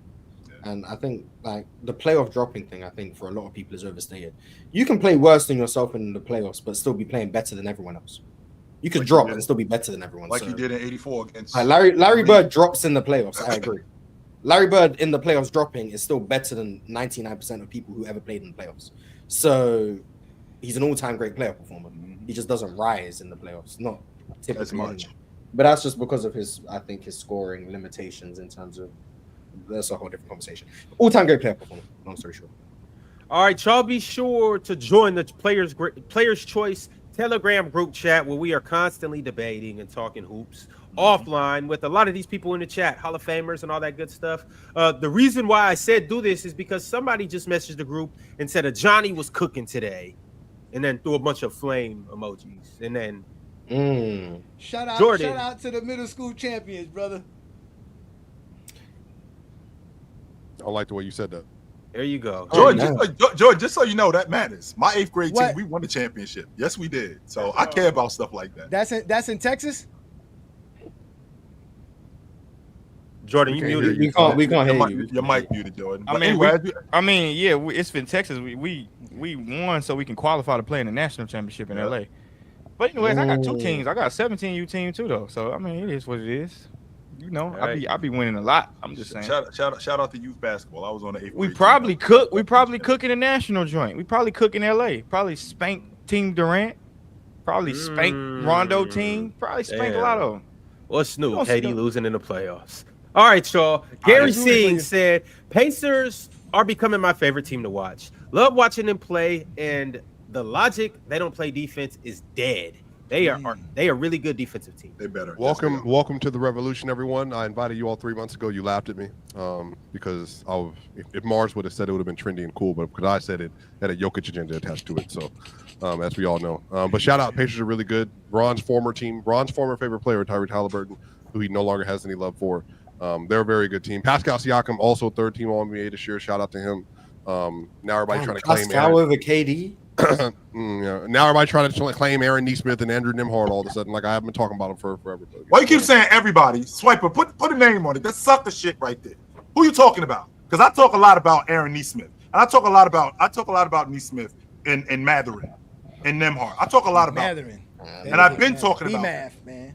The Haitian sensation. So who are you talking about? As you were saying, Nembhard's been called Ryan Nembhard on this show his whole life. Nembhard, yeah, that's crazy. Hey, I make sure I call him Nembhard. Damn, Ron, you don't mess with Halliburton no more? I make sure that I call him Nembhard because I don't want to get his You ain't got love for Big Snoop Dogg? Hey, 100%. 100%. Damn, Ron, New York ain't got love for Big Snoop Dogg. Do you got your own genuine quotes that you come up with since you've been on the show? You got to bait mine. Yeah. No, he do. That's not that crazy. When he say that, it's a rap. That shit is insane. You called them Holly That Buckets. shit is insane. Holly Not Buckets, that crazy. Tyrese Holly Buckets, I right? do remember I did name him Holly Buckets, but He did. who Well, knows? you Ron, haven't talked about Tyrese Halliburton like, hey, much. yo, that's not really that crazy. Whole time it's insane. It's level 5 insane. It really don't crazy. be all that crazy. Like Y'all more just- crazy. Y'all Ron just can't wrap your Ron minds likes around good certain point things. guards. I like Ron for that. Shout out to Ron. He likes really good point guards. Yeah. Bro. That's what's up. I just want to know. I just want to know the champ is here. So, Hey, Luke, I just want Halliburton. to know the champ is here. So, gifted. I got a gift for you this weekend. Are you against Gifted? You got a gift for him? Come on, man. Jordan, I picked against you again. Realist Cool. I like 123 Dark sent through a horse. super chat and said, JJ Redick, this is also on you for resting everybody versus the Bucks. Clearly, everybody's off rhythm. Shaking my head. Damn, Lakers be coming up with them excuses, boy. Damn. I told y'all I didn't want to hear that. You running 5.7 said Pacers aren't beating a healthy Bucks team respectfully. They 3-1 this year, one win being a wild game winner. Cut it out. Shout out I just think the Pacers offense creates whatever they want against the Bucks. Like Whatever they want to get, Mars, they can like get. they don't, and this is why like Whatever they want. I watch those games and I'm like, the Bucks defense isn't doing anything when the Pacers are shooting 30 wide open threes and making 6. Especially like, at the long ball line. Like I just think it's a bad matchup. Like I don't shout out to the Bucks for winning those games. You toughed it out, cool. But then I watch the process of how these games are coming, how they're unfolding, and I don't buy that this Bucks team is just significantly better than the Pacers. I think it's a good series. I think the Pacers can win. I think the Bucks can win. I don't know who I would pick, but I don't think it's lopsided either way. That's where I stand. That's my thoughts. All right, there you have it, y'all. Moving along into the super chats. Realist123 also said, me, including everyone here, thought the Suns were toast, but they keep winning. Damn it. Also, my Lakers. LeBron, you was wrong, or you was given the wrong juice suppliers. Realist, just so you know, wait till the playoffs start. all Phoenix did is Phoenix, the ugly chick that went in the bathroom and fixed her makeup. And the lights is on, and it might be some stragglers in the club, so she might get lucky. I ain't gonna lie to you. I don't like if you're an ugly chick. I think you're better off without the makeup. Let me just be honest with you. I think the makeup make you uglier. I don't know. Well, I mean, Chilling these go these from a women 4 to a references, 3? Like, the women analogies. but all right, so we gotta. I'd rather just see your beauty. We can't stop at this exit right now. We got to get to DSG Piccolo super chat. He said, "Am I crazy to say Denny got robbed for Player of the Week? Also, Tumani for all defense. Book it. That's another person that SGA is not better. We than. did forget about. Yeah, about SGA is Tamani. not better than Tamani either, but Tamani's not gonna make it just because the Pacers the Blazers defense isn't ranked crazy high. They're only gonna give Dyson that love. They're not gonna give it to Tamani. Did Denny get robbed for Player of the Week? They call Dyson his new nickname is the Great Barrier Thief. The Great Barrier Thief. That's a But I hell seen of a Dwap crazy Reef had that name. same nickname, so I don't know what's going on. That's a Why they dope- just want to call him the vacuum? Because the Dyson vacuum is Yeah, damn I good. seen that. That's what I would thought. I think that's too long. The Great Barrier Thief. That's kind of long, but I guess it sounds cool. But I don't think I watched the Pacers game last week, and if I did, I can't. Yeah, I don't think I watched. And the pace of the Blazers, man. I don't think I watched the Blazers game last week. Yeah. Yeah, I don't think I watched the Blazers game last week. So sorry. Julius Irvin said, if a team is down at the end of the game, they run full court press to speed up an offense, to force turnovers, get more possessions, and save time on the clock. Yeah, that's why you do that. That's exactly why you do that. Teams don't run full court press in the NBA generally because teams will score don't in work. about 4 seconds. Yeah, That's exactly why they don't do that. and teams will score in it so quickly. Like, there's no point. That's The why last they team I don't do remember, that. the last team I remember that ran off, and Jordan, you might remember this. The last time I remember that ran a full court press and it worked was the Steven Silas Rockets getting destroyed by the Raptors. Who ran a full Yeah. court press, I know exactly what And you're the talking about. and the Rockets turn it over like 9 times. But like, it doesn't work against competent teams. A full court press doesn't work against competent teams. Yeah, because you got a guard in the NBA that can break the press by itself. So, It doesn't, like, you give him a full head of steam, 94 feet. Good luck trying to keep up with De'Aaron Fox. Why you do that? All right, y'all, moving along. Context Clues said, since y'all are talking about Bronny, let's talk about how Stephon Castle been playing these last couple of games. A lot of Are we these tapping rookies with been Steph? playing well. I mean, you got Matas been playing well. Facts. Reece Shay's been playing well. Facts. Alex Star. Sarr been playing well. Facts. Stephon Castle's been playing well. A rookie class that was Ron Holland. The rookie class that wasn't seen as the best, especially in terms of like the high end ceiling guys. They're playing well to close the season, and Reece Shea looks intriguing. I will say that. And Matas was my pick for rookie of the year. And Still then one you of got my Jeremy favorite. Kane balling too. Yeah, Before that he Jeremy got hurt. Kane, him Still one being of my hurt is favorite crazy. rookies in Matas Buzelis. Like, Not next year. It looks like it's a decent draft. It looks like it's a decent draft. Not next year. 20, 25, 26, 26, 27. Sarr's going to be an all-league defender. And also, we haven't even seen the best I can player see in this that. class get in his bag yet. So y'all remember that. Who reads? Bronny. Oh, okay. Poor Ron, Gio you know how to Suave drag. said, came in here to tell y'all the Cavs are frauds. Given the Minnesota Vikings vibes from this past season, I'm telling you now. I ain't gonna lie, that's a good comparison. To be honest with you. No idea about if that's a good comparison. Yeah, it's But I because think Vikings are the good at Cavs are football. good. So I I do think the too. Cavs are good. So they're I do probably the second best team in the East. Mm. Probably gonna make the conference finals. Like, I don't think that frauds.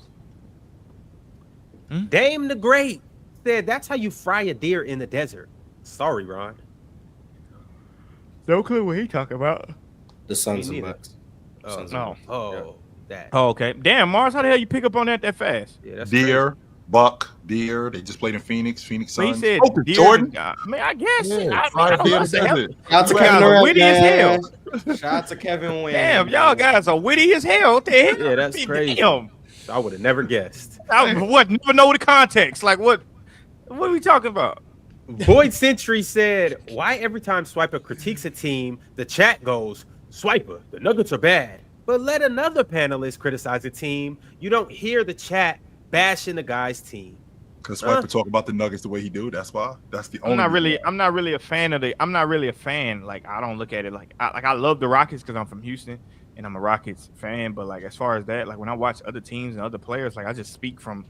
I'm not speaking because I have vested interest in the player. I'm just speaking because this is what I see. I'm not. Me too, like, but I also yeah. just agree more than likely if you start bashing the Rockets because what you say is probably going to be true. So it's like, you're not going to affect me. Oh, the Rockets half-court offense sucks. I mean, I've been saying it for 4 months. Like, Yeah, hold on, like, like, Yeah, it's So like you're just that's not the gonna- same thing that I'm saying. Like I don't get offended if you saying something true about the Rockets. Yeah, like, like- I mean, you're not I going guess to I don't offend me look at it by like saying that. things that I probably said myself. So saying, like, yeah. Joey Buck 12 said, can we tell the truth about Neesmith in Boston? Dude was, quote unquote, the best shooter in the draft, got plenty of run, and couldn't shoot. He wasn't buried. Also, pray for JT. He was buried. He was trash in Boston. I ain't gonna lie, he Yeah, was got trash. buried on the bench. But Wasn't but I think I probably would agree. Some of the roles of why he was trash, some of the stuff why he was trash had a lot to do with his minutes. But you give him some time to develop, man. All There right, you y'all go. make sure you get the likes up. Make sure you turn on the notification bell and make sure you subscribe. Also, shout out to all of our Hall of Famers. They go by the name of Tyrus Williams, SSGSS Popo, Cheese Vale, Multi Kenny, and our latest Hall of Famer, Minor. Damn, Vale, you a Hall of Famer? Why nobody told me Vale was a Hall of Famer? Shout out Vale. Vision Gang a Hall of Famer too. Oh my God, bro! Why do y'all Shout keep out to- doing that? I shout don't out know who to that GOAT. is. Shout out Lakers to Goat for sure. Vision. The GOAT of All right, what? Chill. Shout out to Goat. I don't know who that is. The GOAT of what he or she is the GOAT of. But we don't have time to stop here once That's again. crazy, Ron. MP13 said Perkins said SGA should be in the Defensive Player of the Year race. And he played in the league. He's in the media and was a voter. So surely he knows what he's talking about.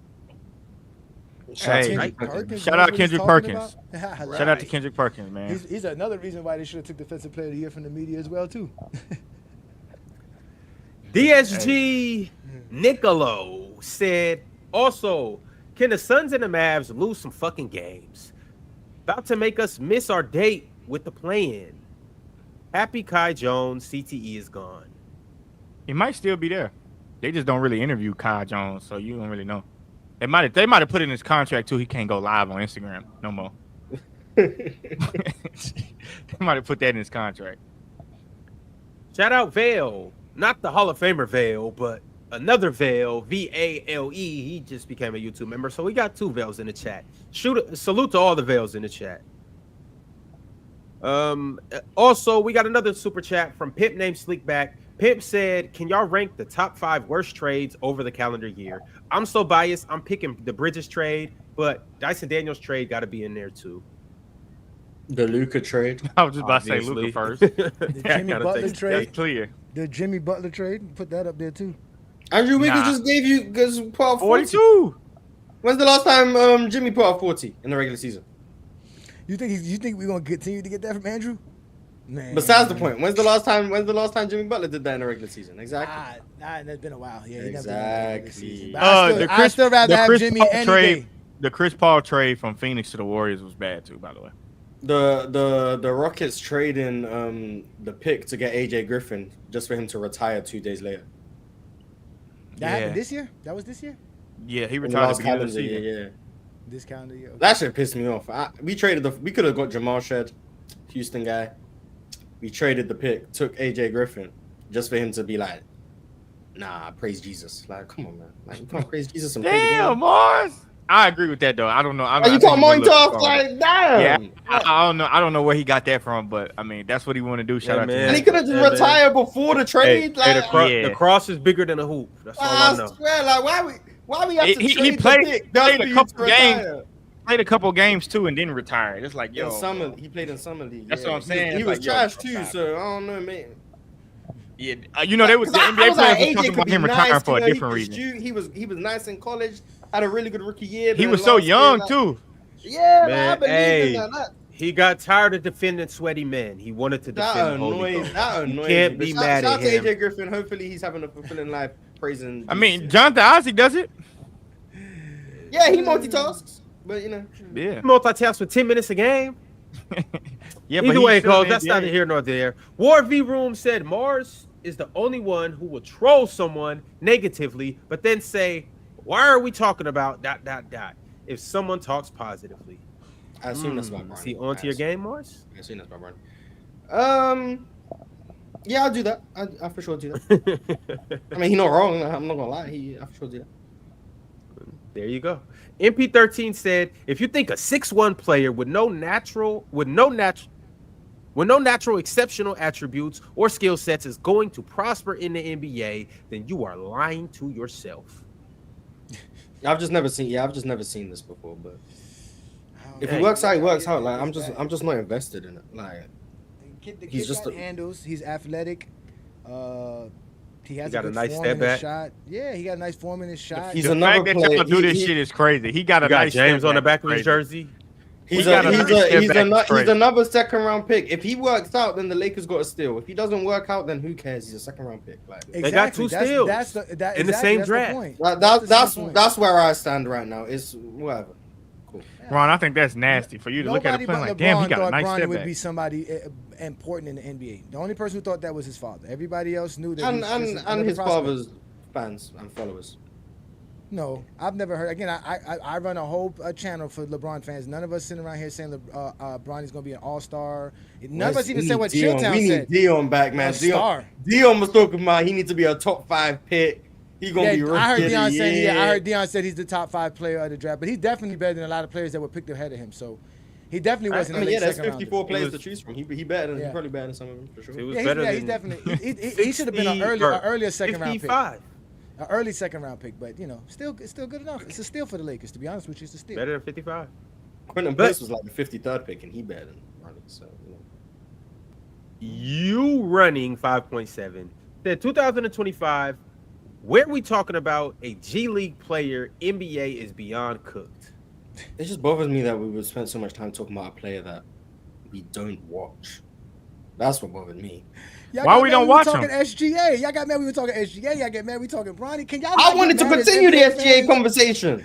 Ron said we have to move on. As NBA fans, we had such a great NBA season. Got all these great players, all these great teams, but somehow y'all find reasons to be mad and upset about something. Ron said we had to move on. I was enjoying the SGA talks, but Ron said we had to move on. I was enjoying the Bronny talks. I was mad we had to move on from that. Yeah, of course you was. Of course you was. Yeah. Hey, good old Bronny. Let's move on now, Ron. I can't wait for that boy to drop another 40 piece. But in the meantime, Trail Sosa sent through the last super chat of the day. Trail Sosa said, Jordan, name an NBA player who had cardiac arrest with as high expectations as Bronny. Jared Butler. Kenny Lofton Jr. Jared Butler. Jared Butler. Yeah. I've never heard of him, but I don't watch. I don't pay attention to prospects. Yeah, he won national championship either. Yeah, he won national championship with Baylor. He won national championship with Baylor. No, he didn't. Who didn't? I was Jacob Butler. No, that was Jared Butler. That was Jake. Okay. Y'all just be wanting to argue just to argue, but I'm gonna let you have this one. All right, y'all, we gotta get up out of here. Who the fuck is Jacob Butler, Ron? You just making It's been a great episode. Y'all be sure to tap in tomorrow. We got another guest coming on tomorrow, and we're gonna have good things to talk about. So y'all like, comment, subscribe, turn on the notification bell, and have a good 24 hours. Merry Christmas. Peace Hey, and Johnny, blessings. where can we find you at? Again, I'm a Johnny the Exposer. I go live every Sunday noon Eastern time on the GOAT James Kingdom channel with the GOAT James Kingdom show. If you want to debate me one-on-one, I go live Friday nights with the Friday Night Exposure with the Exposer. That's where you can find me, right on GOAT James Kingdom. We're on Playback, we're on YouTube, we're on TikTok, Discord, Instagram, Facebook. We all over the place, and we don't run from nobody. One last question. question. Here. One last question. The lighter. Are Zesty Jeffries allowed? Zesty